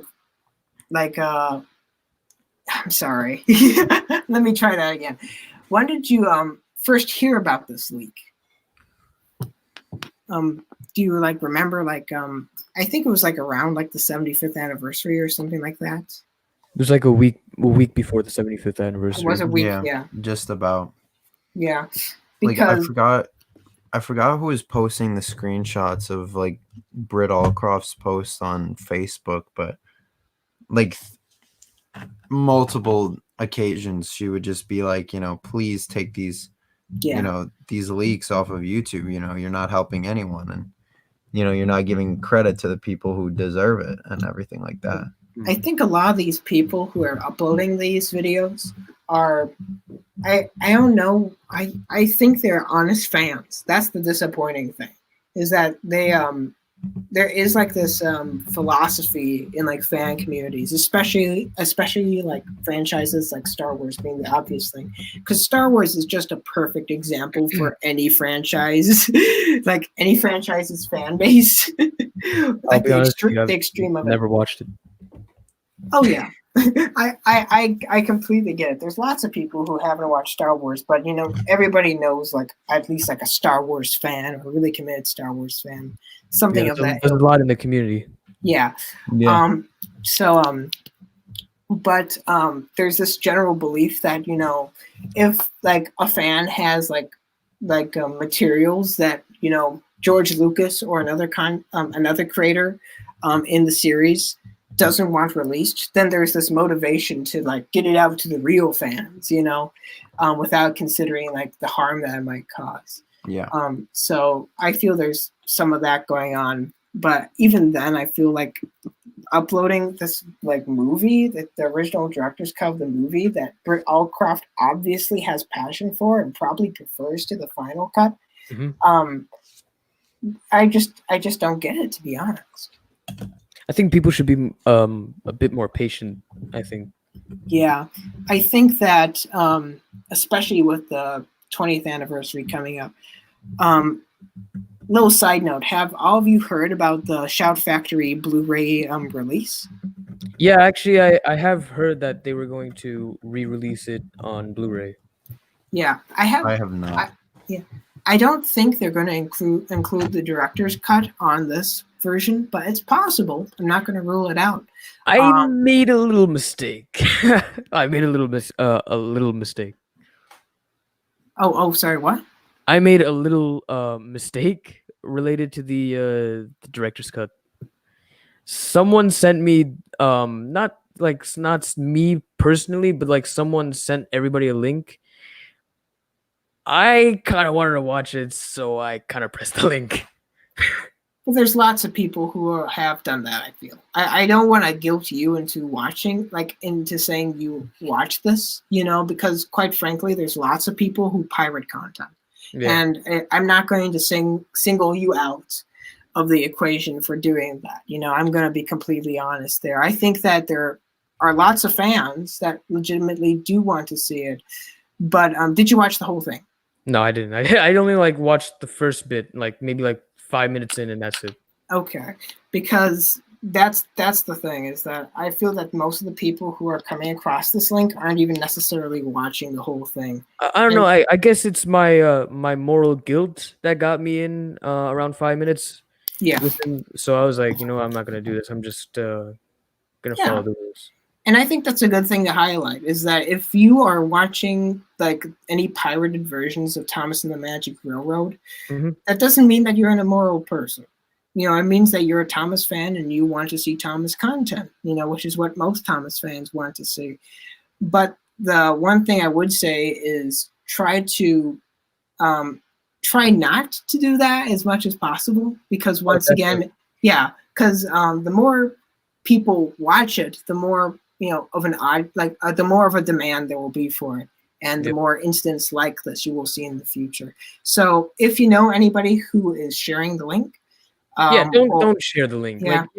First of all, Britt already said that she didn't like it, and the other reason is that people are getting in trouble for it. So why what's the point if you realize that there's going to be legal action? Yeah, I think a lot of people don't think there is going to be legal action, which I find maybe a bit silly. I'm not going to say there is going to be legal action, because quite frankly, there have been cases in the past. Oh yeah, I've never heard any.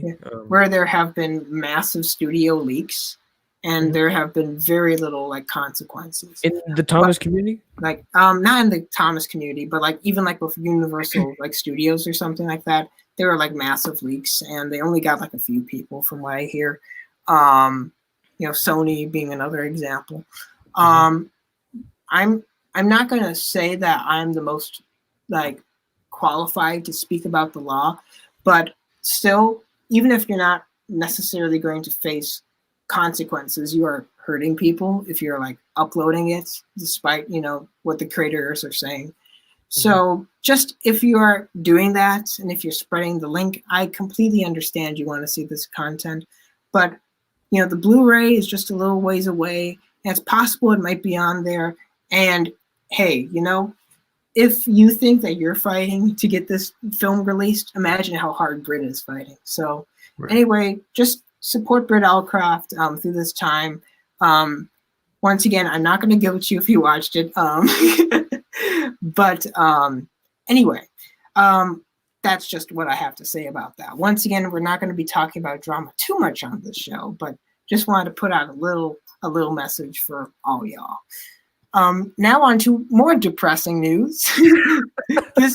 this time pertaining to containment and the COVID-19 virus, and how it is affecting businesses. Well, actually, I just want to say one thing. It's definitely affected the Thomas community a lot.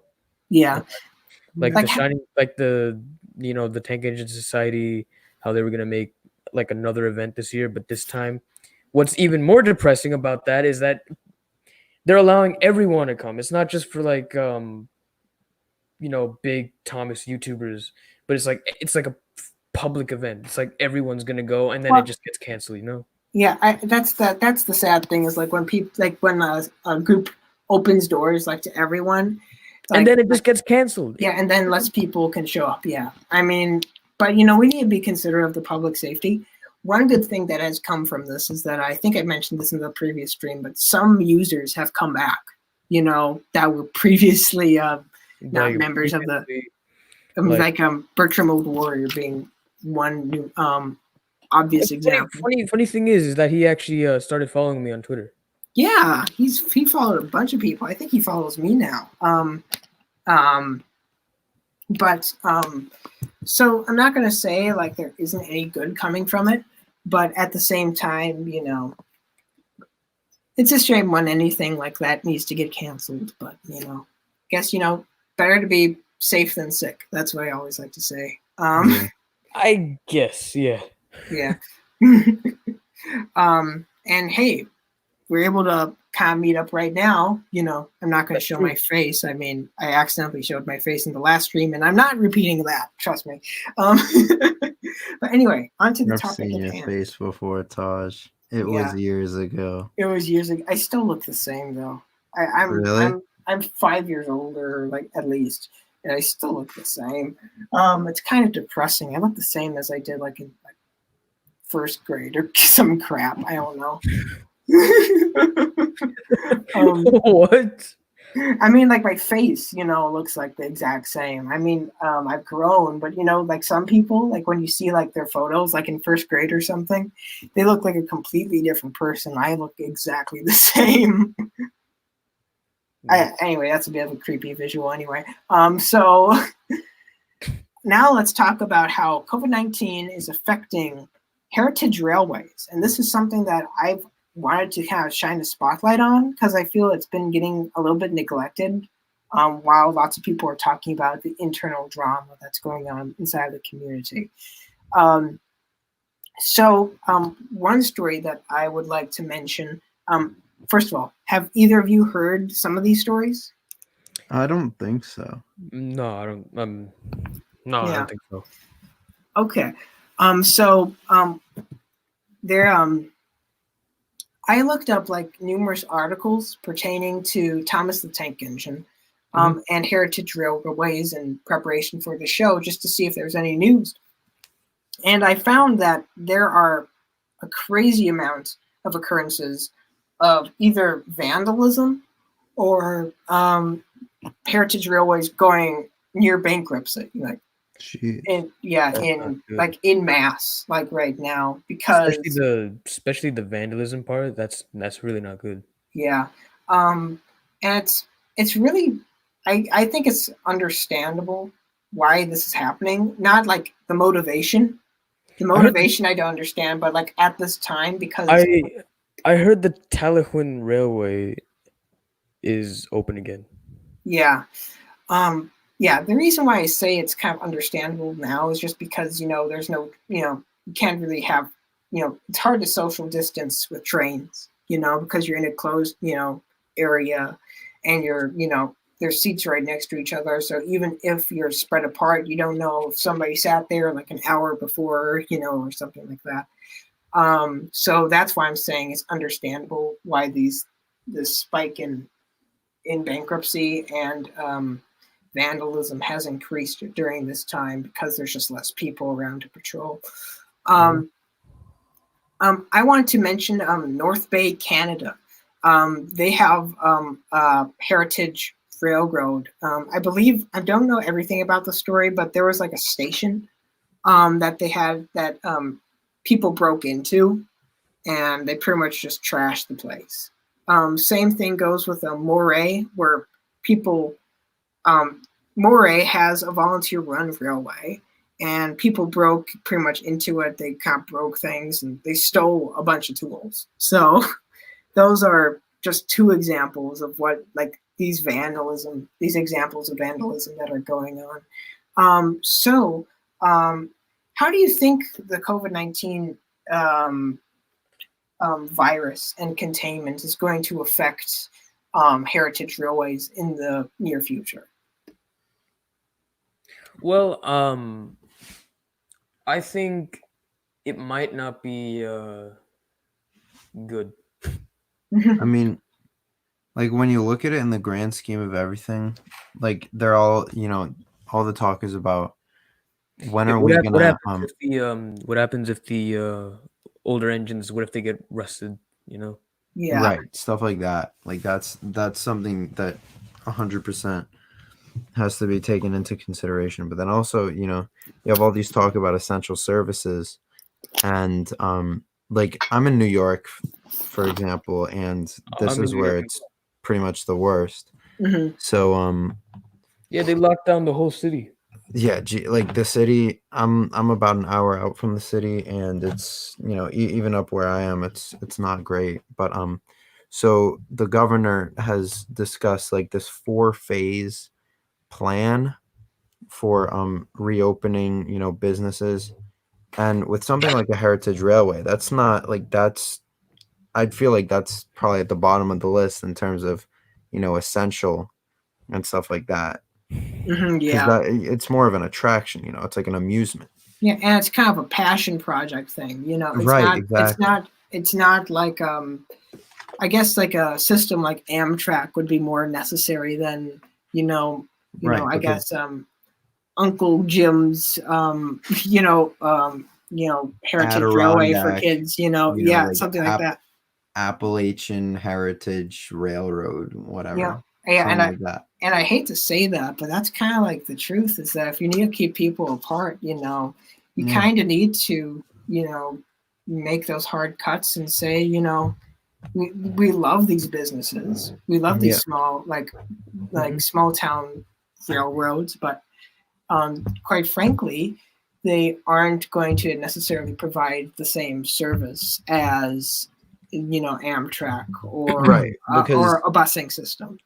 like, I mean, you know, this is stating the obvious, but you know, Amtrak is a government funded organization. You know, it was Mhm. created, I think, in like the early 70s by the government because, you know, at that point, all of the big, you know, private railroad companies, like, you know, to list a few, like New York Central, you know, B&O, what have you, you know, they were all those private passenger companies were all, you know, at that point they had gone defunct. And then, you know, Amtrak comes up, and that's now, you know, how people can publicly, you know, ride trains, you know, between cities, and you know, even in some cases across the country. But with a heritage railway, it's not, you know, and for the most part, a lot of the engines on these heritage railways are, you know, steam engines. They're really not ideal for, you know, fast mass transit.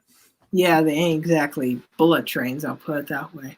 Right. Um, but it's still sad because we're still, for obvious reasons, because once again, these locomotives represent the past. Even if they're newer locomotives, built like in the classic style, they embody like some parts, especially in the United States, because I think that England has they have of course, there are famous, heritage railways like the Talaland Railway, Yeah, examples like that. Festiniog. Yeah, exactly.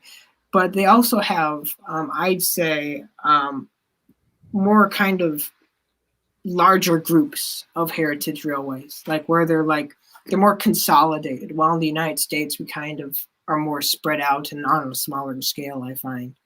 Um, Right. so, And that's just a circumstance of the fact that the United States is significantly bigger, it's more spread out, mhm. what have you. And there's also just different regional, like, kind of varieties of like, oh, this is like how like trains were utilized in mining or coal production or Yeah, in like you'll get a oil. lot of that in, you know, the Appalachian region, for Yeah, example, like say or Pennsylvania, West yeah, Virginia. and then you get like some of the larger museums pertaining to locomotive travel. Like there's one in Milwaukee that's quite large. There's one in Duluth that I've been to. Um, So those are just some examples right there of kind of like the different types of ways that locomotives and engines are preserved over time and in the United States. One thing I want to say is that, of course, we can just have we're going to continue this discussion, but do you have any like places that you know of that might need like some help, like in funding? And I'm just gonna say I have a few railroads that I'd like to shout out if anybody watches. Just so if you want to make a contribution, you can. But I'm going to extend that to both of you, and it doesn't have to be railroads. It can be local businesses that you are seeing go under. So anyway, I'll leave it to you two. I mean, I just want to say real quick, I can't really shout out one specific one, but this may seem kind of corny because of where I am, but New York, we're kind of known for good pizza, and there are a lot of local pizza places, especially in the New York area. And they're all privately owned. There aren't really, of course you got the Pizza Huts and the Domino's, but it's not authentic. It's not New York style pizza, and I could go on all day about how much I love it, but I could too, because I've been there a few times, and boy, that's good. That's good but stuff. like a lot of these pizzerias and anything else, all these other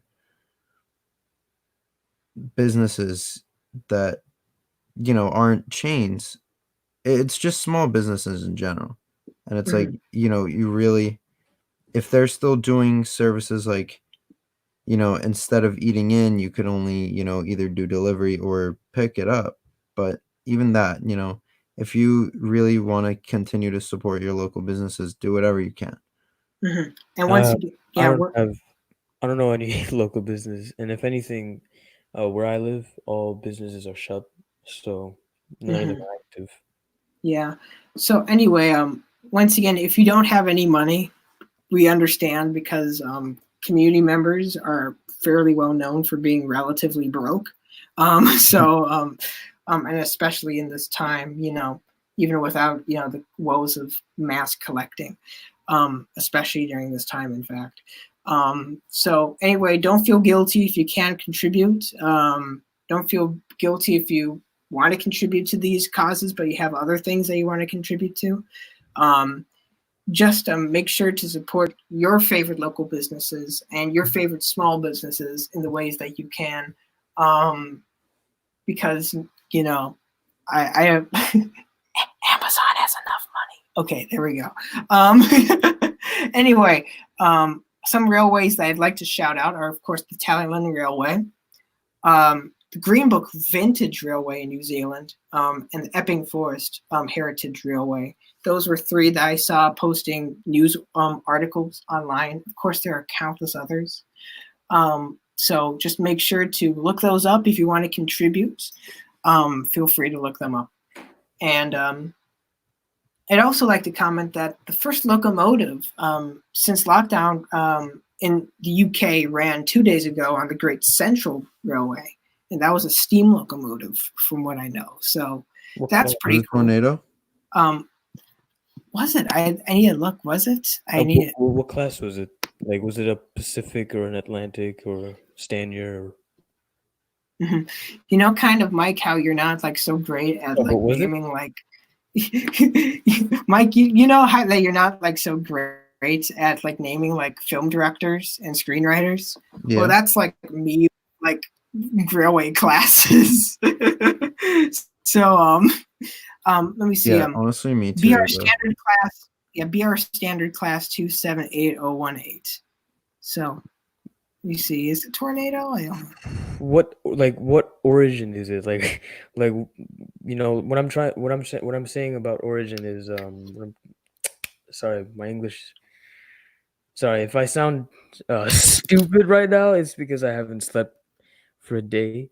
What I'm trying to say is, what is the origin in the sense of like, is it an LMS, LNER, or? Let me see. LNER. The page is unresponsive. I'm going to see if I can get it going and look that up. Well, BR standard class. No, I mean, yeah, it may be BR, but like, you know what I'm trying to say is before British Railways existed, there was like the Big Four. Yeah, the Big Four.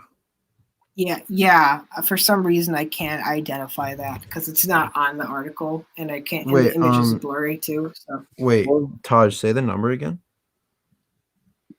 You said it was BR standard. We're doing a little bit of investigative reporting. Yeah, I do. 278. 278. That's it's. Okay. Well, okay. It's class 2. Class 2. Oh, class 2. Yeah. And then BR standard class to 78018. 018. Hold on. Okay, so it's class of steam locomotives. From the 1950s. They were the smallest of All right, so then this was definitely after the standards. This Yeah. was after. So this is Okay. this is 100% British Railways then. Okay. Once again, I know nothing pertaining to that. So thank you, Mike and Sudrian, for doing research on that. Yeah. I tried to, but my computer almost died, and I don't want the live stream to end suddenly. So yeah. There was one other article that I wanted to touch on, but I don't know how much we have to say. It pertains to COPA a little, but What? COPA or COPA, I don't know. Oh. COPPA. That's what they told me it was pronounced COPA on the previous one. So the Australian posted an article called "Before You Press Play." It was written by Richard Godwin, and it pertains to children's entertainment on YouTube, which is obviously something that is very near and dear to our hearts, being that we're in this community and directly affected by this.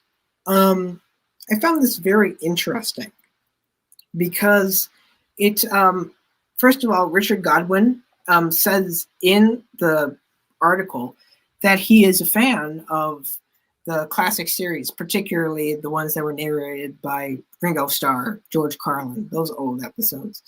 Apparently he got somehow got the George Carlin episodes, even though once again it's the Australian. But he pulled these up on his computer and played them for his kid. And then all of a sudden, certain types of like Kinder Egg surprise videos came up and stuff like that. You know, the stuff that COPPA is supposed to directly counter. After this, Richard Godwin did some investigative reporting, including talking to the owner of a channel you may know, Toys Unlimited. Have you either of you heard of them? These like No, I have not heard of it. They're like the Julian Maya types, right? Yeah. Hate to name drop, but oh my goodness, they've been. Yeah, and the funny thing about this is that this was interesting because I don't know too much about Toys Unlimited. I've seen some of their content. I feel like it's. I feel like historically, with these types of channels, they all start from like a very genuine place, you know, and then it kind of. Yeah, but then they all just sell out. They devolve into, you know, well, yeah, because they're trying to, you know, and I understand the motivation behind it to a certain degree. Yeah. Because, of course, a lot of these people make their incomes off of this. For example, the person who owns or founded Toys Unlimited was interviewed by this Richard Godwin reporter. Their name is Nathalie or Natalie. It's like spelled like Nathali. I don't know how to pronounce it. But anyway, they're 33, and pretty much they started the channel, which of course we're now familiar with, for making very commercial content. Because they, I thought this was interesting, because for some reason this like completely changed my outlook on large portions of the content community. First of all, what are your opinions on content creators such as this? I mean, you know, it's not obviously like I'm basically an adult at this point. Like it doesn't appeal to you. Yeah, it doesn't appeal to me. I don't really see their videos in my recommendeds anymore, you know, and in all honesty, I haven't been watching that much Thomas content recently anyway. Yeah, I can, yeah, I'm in a similar boat, but I still like whenever I watch like a community radio video, for example, then the funny thing is that after that, like a bunch of like Toy Trains for You and Toys Unlimited videos come up, you know. like channels of that. Am I speaking? Who is Toy Trains for you? Am I thinking of the right person, or am I mixing up two people? It was like the channel that made like all those like winter videos or something like that. Like where like it was like the Trackmaster. Oh yeah, that's the right Toy Trains. Oh my goodness, yeah. Like those are the channels that pop up. It's not necessarily content creators like Mr. Conductor Fan or Roman or anyone. It's those people.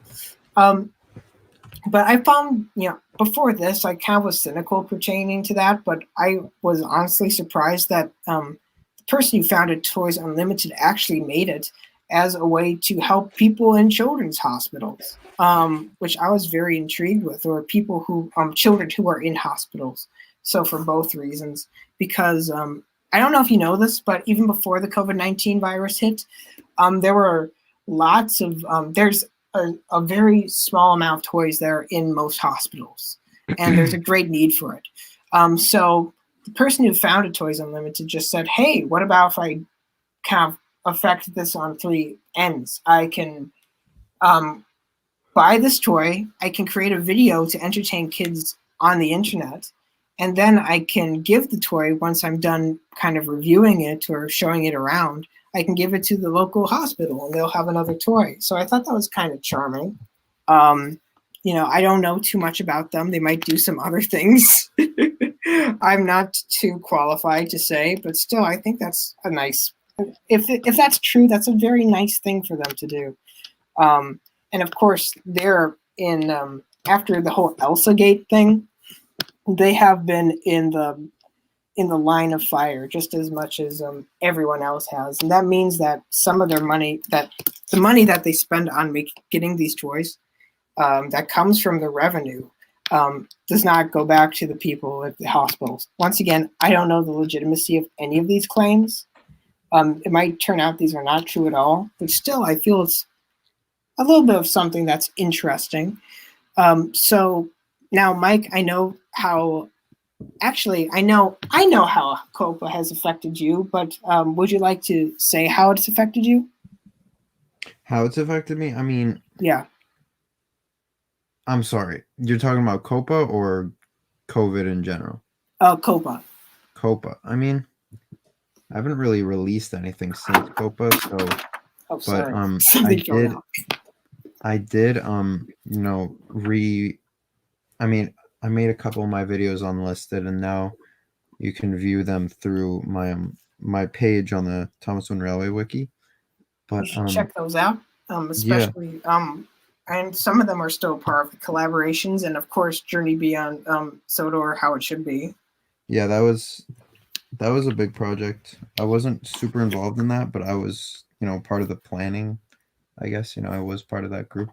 But yeah. So COPA, it hasn't really affected me, but I did make my videos. I forgot if I made them for kids or I think I made them not for kids. Yeah, because people can still comment on them, I think. That's what I remember. Yeah. And Sudrian, how has this affected you in any way? Well, ever since COPA, news about COPA came out, I actually didn't release a video ever since as well. So luckily, I think that for the most part, we're small enough and we're most of the content. One of the things I'm really hoping this program can do is bring some content to people that is a little more age appropriate and also a little more optimistic. Once again, I'm not saying that's like a big, broad canopy term, but I'd like to kind of counter the sheer commercialism of lots of toy channels, and also hopefully bring on and expose users like both of you who make very great content and are making great content. So, I can increase your fan base. That's one of the things that I'd love to do above all else. But anyway, I thought it was interesting to note how this whole, I guess, this post-Elsagate thing is affecting larger users compared to users like us. So I just wanted to highlight that a little bit. Now, before we go into, I know I said that was the last question, but another thing came in mind. Came to mind, sorry. But before we go to our final segment, which is the Thomas Trivia Challenge, of course, I want to ask both of you, I want to ask Mike what some of his honorable mentions for the top 10 train songs are, and I want to ask the Sudrian if he has any favorite train songs. All right. Yeah. Some of my honorable mentions were, some like, some of the more like generic train songs. Oh, like yeah. I guess you could say like Crazy Train Mm-hmm. was on there. I didn't really want to mention that. It's super normie pick. It seemed like, but Well, I have a friend that listens to nothing but Crazy Train. I mean, I legitimately, they don't listen to another song. Geez, I mean, sometimes for me, like that's just how it'll be. Like I'll start listening to an artist, maybe listen to an album, and there will be that one song in particular. Yeah, but like, I mean, like for like a whole year though. Oh, for a whole year. I mean, like, not trying to go off a tangent, but recently that was me. I started listening to a lot of like Kanye stuff, just broadening the horizons. Yeah. And I was listening to Graduation, and I could not stop listening to Flashing Lights for like a week. That's a good song. It's the best song on the album. Yeah. But anyway, another couple of other ones were the Locomotion. This is another classic. What's your favorite version of it? My favorite version, I gotta say Grand Funk Railroad. Because it's just classic. But I think that was written by Carole King, I think, and Jerry Goffin. So yeah. Yeah, that's like the original version is great too. But I don't know. I like also a Big Train from Memphis by John Fogerty. But since I had a CCR song in there, I didn't want to do it. And then Hamburger Train by Primus. Mm-hmm. Very good picks. Like Primus is just such an eccentric band, but yeah. Yeah, so often there were so many of them like in that era. That was like a great era, like where you'd have like Mr. Bungle and Ween and freaking Ween. Like, yeah. And I don't know if this is appropriate, but this is what they're called. But this is Children Cover Your Ears. It's not even inappropriate. I don't know why I'm saying that, but the Butthole Surfers. Yeah. Just so many off-the-wall groups back then. And of course, oh dear, my voice is going. Sudrian, do you have any favorite train songs? Nope, I have none. Strangely enough. Even like a favorite Thomas song? Favorite Thomas songs. I'd say the Flying Kipper theme. Mm-hmm. And the Viaduct theme. Mm. Those are good ones. Oh, and the Skarloey Railway theme as well. And I would say Stepne's theme as well. Yeah, that's a catchy one. Like, and I definitely like all of the season 2 themes as well because of its like hard synth sound. Yeah, it has that great. I don't know. Whenever I hear it, it reminds me of like it's like halfway in between like Tangerine Dream. Mm-hmm. And like Andrew Gold. It's really unique. I really like it. Like I like a lot of songs, like I like a lot of like Thomas themes from season 2 for its like a powerful 80s synthy like feel, right? And I love season 4 music because of that like classical sort of like nice tone. So yeah. That's another thing I'd like to shout out. The Break My Stride music video. For some reason, the person who made it, like it's like not like the remake of it, like the song cover with the music video. For some reason, the people who made it, it's escaping my mind. I'll make sure to look it up. But very good content from them. Tugster Intensifies. That's who did it. They did a very good version of that. And in some ways, I might even prefer to the original, which might sound blasphemous, but hey. Now I have some honorable mentions. I'll go fast. City of New Orleans, Arlo Guthrie. Last of the Steam-Powered Trains by the Kinks. Desperados Waiting for a Train by Guy Clark. Love Train by the OJs. Train Song by Vashti Bunyan. And Paradise by John Prine. I had also 3 other songs that almost made the list, but I didn't include them because I didn't feel like they were train-oriented enough. One of them was End of the Line, once again. Yeah. And the other 2 were Locomotive Breath by Jethro Tull and Down in the Tube Station at Midnight by The Jam. So all of those are good songs. And if you're wondering, I will make a Spotify playlist on my personal THGJPTDDDO Spotify account. And I'll put that in the description so any of you who want to listen to my picks and Mike's picks, and if I can find any of the Sudrian picks, I'll make sure to put them on there as well. If you want to listen to them, then you can just pull that right up. So, with all that being said, it's trivia time. Da, da, da, da, da, da. Trust me, when this goes to Thomas the Tank Engine Community Radio, we'll get actual jingles. But for the time being, I'm going to read off the questions, and I'm going to explain exactly what to do. So I'm going to give all of you about 10 seconds to pick a choice out of these 3. These are multiple choice questions. So here I have a statement, and you're all going to need to find the category that fits that statement. In other words, it's kind of like Jeopardy format, only you don't need to say what is. It's going to be like that. I'm going to say what is, because I've been watching so much Jeopardy recently. Okay, but once again, it's multiple choice. You have 3 options. And I'll post the questions in the YouTube comments section. Then in the following 10 seconds, you will need to pick one of the 3 choices. And then you can talk about why you chose it for just briefly after that, just to make sure that you are sticking with your choices and not going with like the popular choice, I guess, even though there's only 2 of us in the group and 2 of us watching.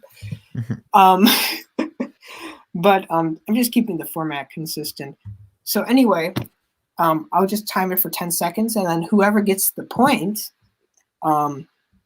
will get the point, and whoever has the most points will move on to a larger Thomas Trivia Contest meet some point in the near future. I'm thinking around the 4th of July. I think that sounds like a good time. So without further ado, I have 5 questions, and I'll post the first one. I'll actually read the first one before I post it right now. Number 1. This character featured in the first Railway series story was not featured in the first television series episode. Your options are A, Henry, B, Sir Topham Hatt, or C, Edward. Edward. All right, so where are we answering these? My answer is Edward, by the way. Okay, so we have 2 Edwards. Sudrian says Edward. Yep. Mike I'm says saying Edward. Edward. I'm going to keep it informal, actually.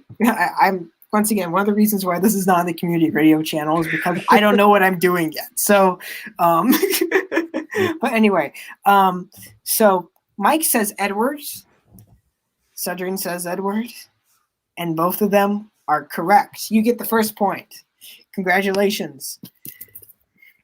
So we have 1-1 currently. Next question. While Hummy Man composed the finalized score to Thomas and the Magic Railroad, the music was originally to be written by this film legend. A, John Barry, B, Howard Shore, or C, Elmer Bernstein. I actually don't know. Whoa. I'm gonna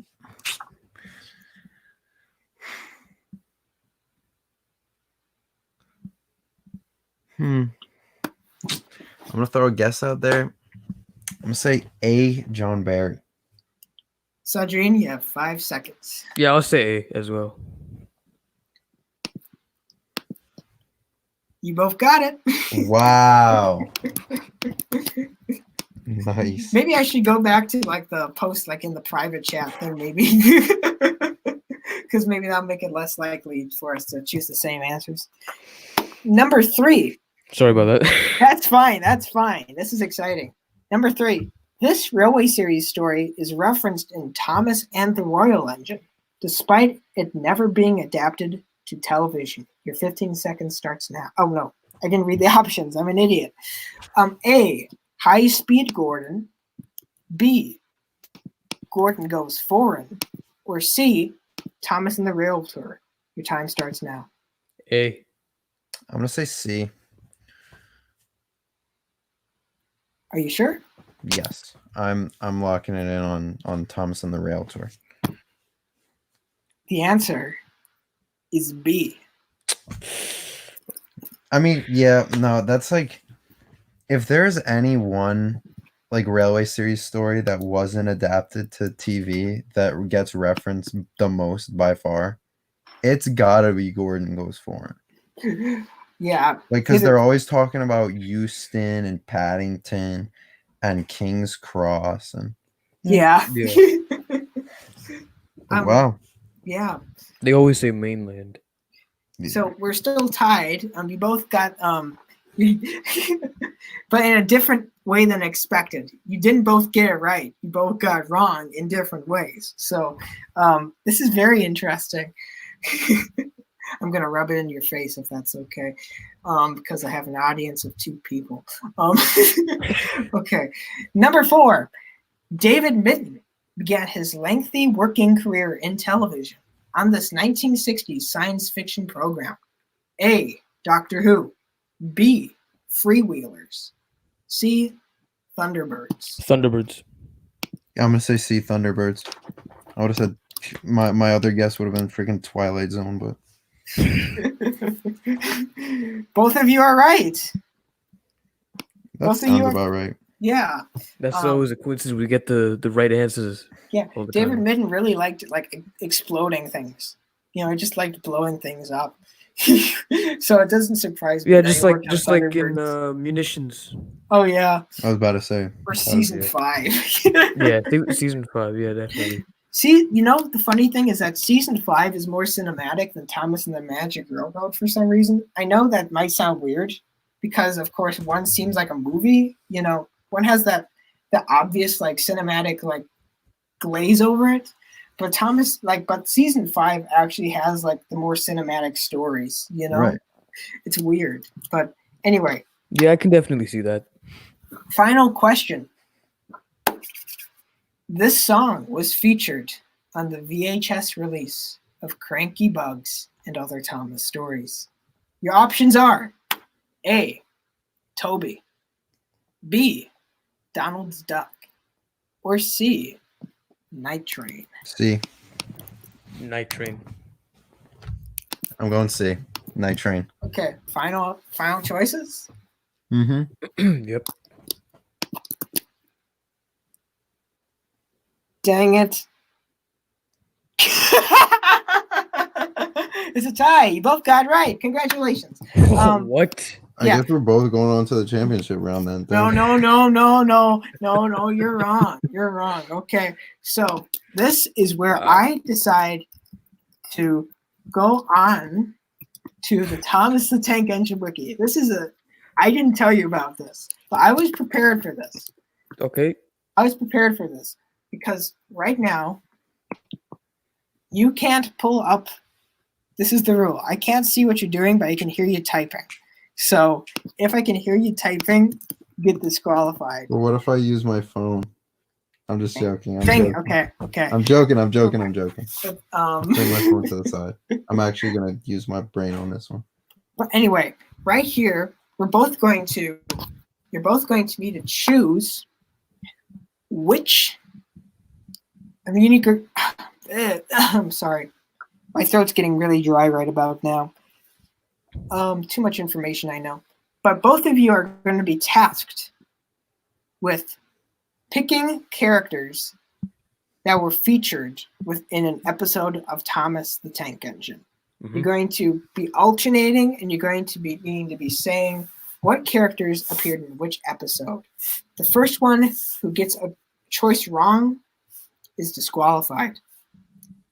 So today's episode is Thomas and Gordon, also known as Thomas Gets Tricked.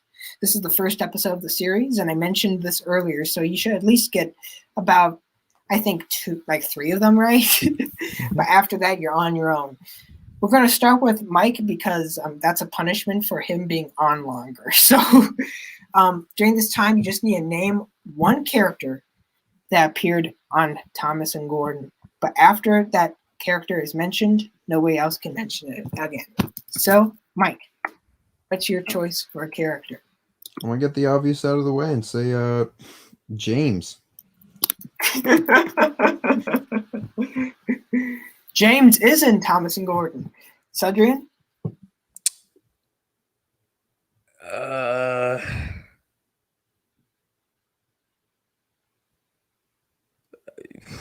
Henry? Correct. By the way, you can say Thomas and Gordon, so I'm just saying that right up there. Okay, Mike. I mean, other than the obvious. Yeah. Yeah,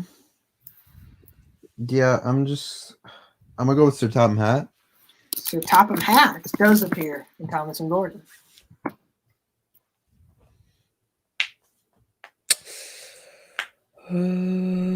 Gordon. Oh, wait. Yeah, you can say Gordon. You can say Gordon. Yeah, but that's too obvious. That's why. Well, you need to remember, this is the early season, the first episode. So, I mean, there's not like you have a lot of options. Are you sure you want to rescind? Because... Yeah, Gordon. Okay, Gordon. Okay. Mike? All right. So, considering this is the first season, and they only had very few, distinct models, I remember, I've done this before. I've looked on these episodes and seen, the, the characters and whatever. And I'm going to go out on a limb. If I get this wrong, then it's completely on me. But I'm going to say Jeremiah Jobling, because his model appears so many times. You are correct. Wow. Jeremiah Jobling does appear in Thomas. Jeremiah Jobling. That's my boy with the bootlaces. Sudrian. I'd say Annie and Clarabelle. Okay, you need to pick one character. Okay. Annie. I'm sorry, Sudrian. I'm sorry. I really don't want to do this. But Clarabelle appeared in Thomas and Gordon. Congratulations, Mike. You won. That was fun. That was kind of stakeful. No, but wait. Didn't he appear, didn't they appear with Thomas, in the intro of episode 1? Oh, you mean he got you there. He got you there, Todd. Oh, you mean in the actual episode? I don't really consider that part of the episode because that's the intro. It's part of the episode, so I'm going off the Thomas Wiki, so I mean that's interesting. Okay.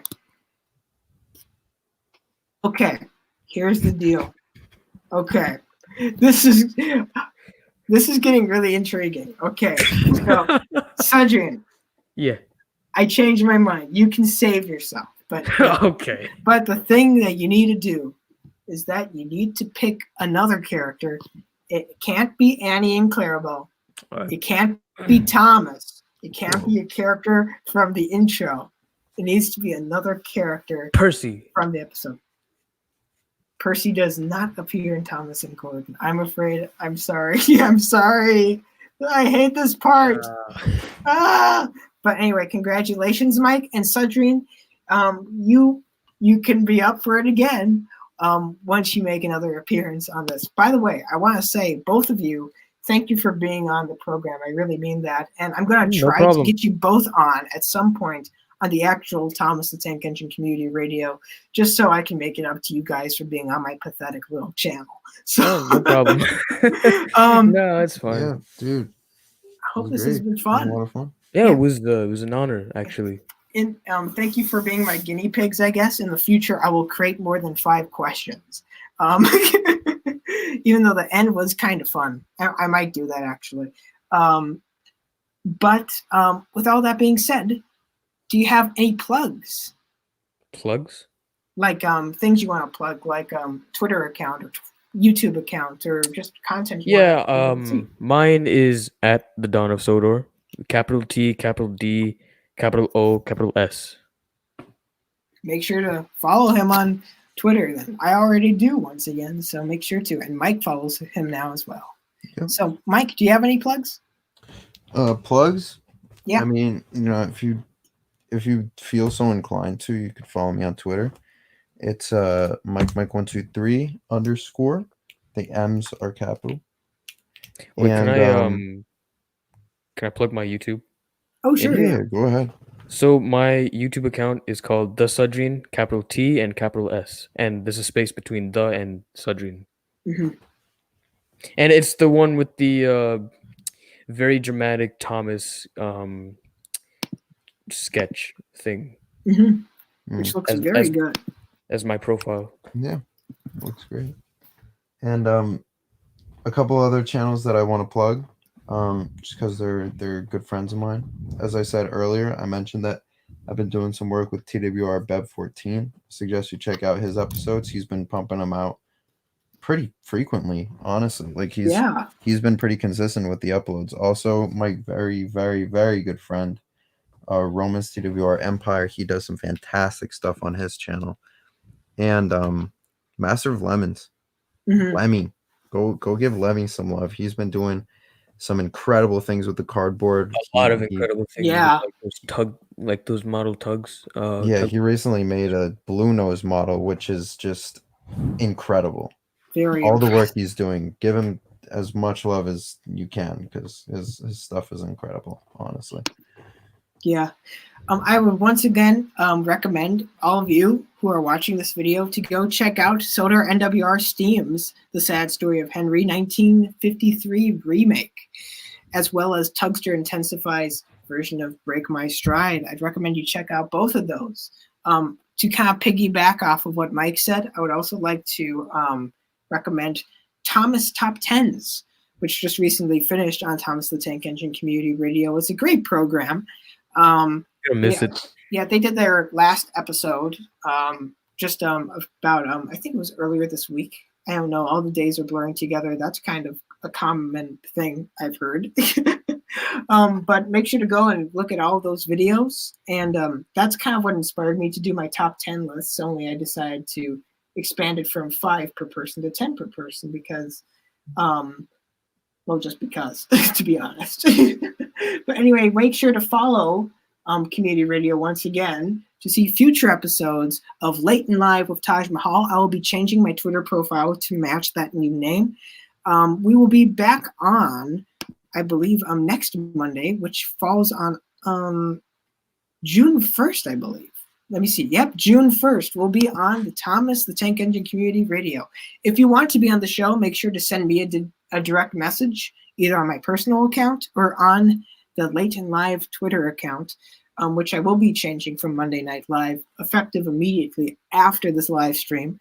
Make sure to follow that. It is currently at MNL with Taj Mahal, but likely it's going to change to L and L with Taj Mahal after this. So make sure to check that out. Beyond that, make sure to subscribe to both of these wonderful people, as well as my own channel for upcoming videos, such as my series and my upcoming Thomas and the Magic Railroad review. Thank you all for tuning in to this very first episode of Late and Live with Taj Mahal. I hope you enjoyed it, and see you next time. It's been good having you. Yeah. Thank you. Thank you for having me. Thank you for having me. Okay. Now we're going to be going through the end credits, I guess, right now. So we can just like say whatever crap we want to right now. So do you have anything silly you want to say that's not completely like inappropriate, or I don't know? Yeah, I just wanted to say if you don't follow any of us, if you don't go and follow any of us, the Sudrian will come to your doorstep. I'm just saying that. Yeah. Yeah. We'll come with a vengeance, I swear.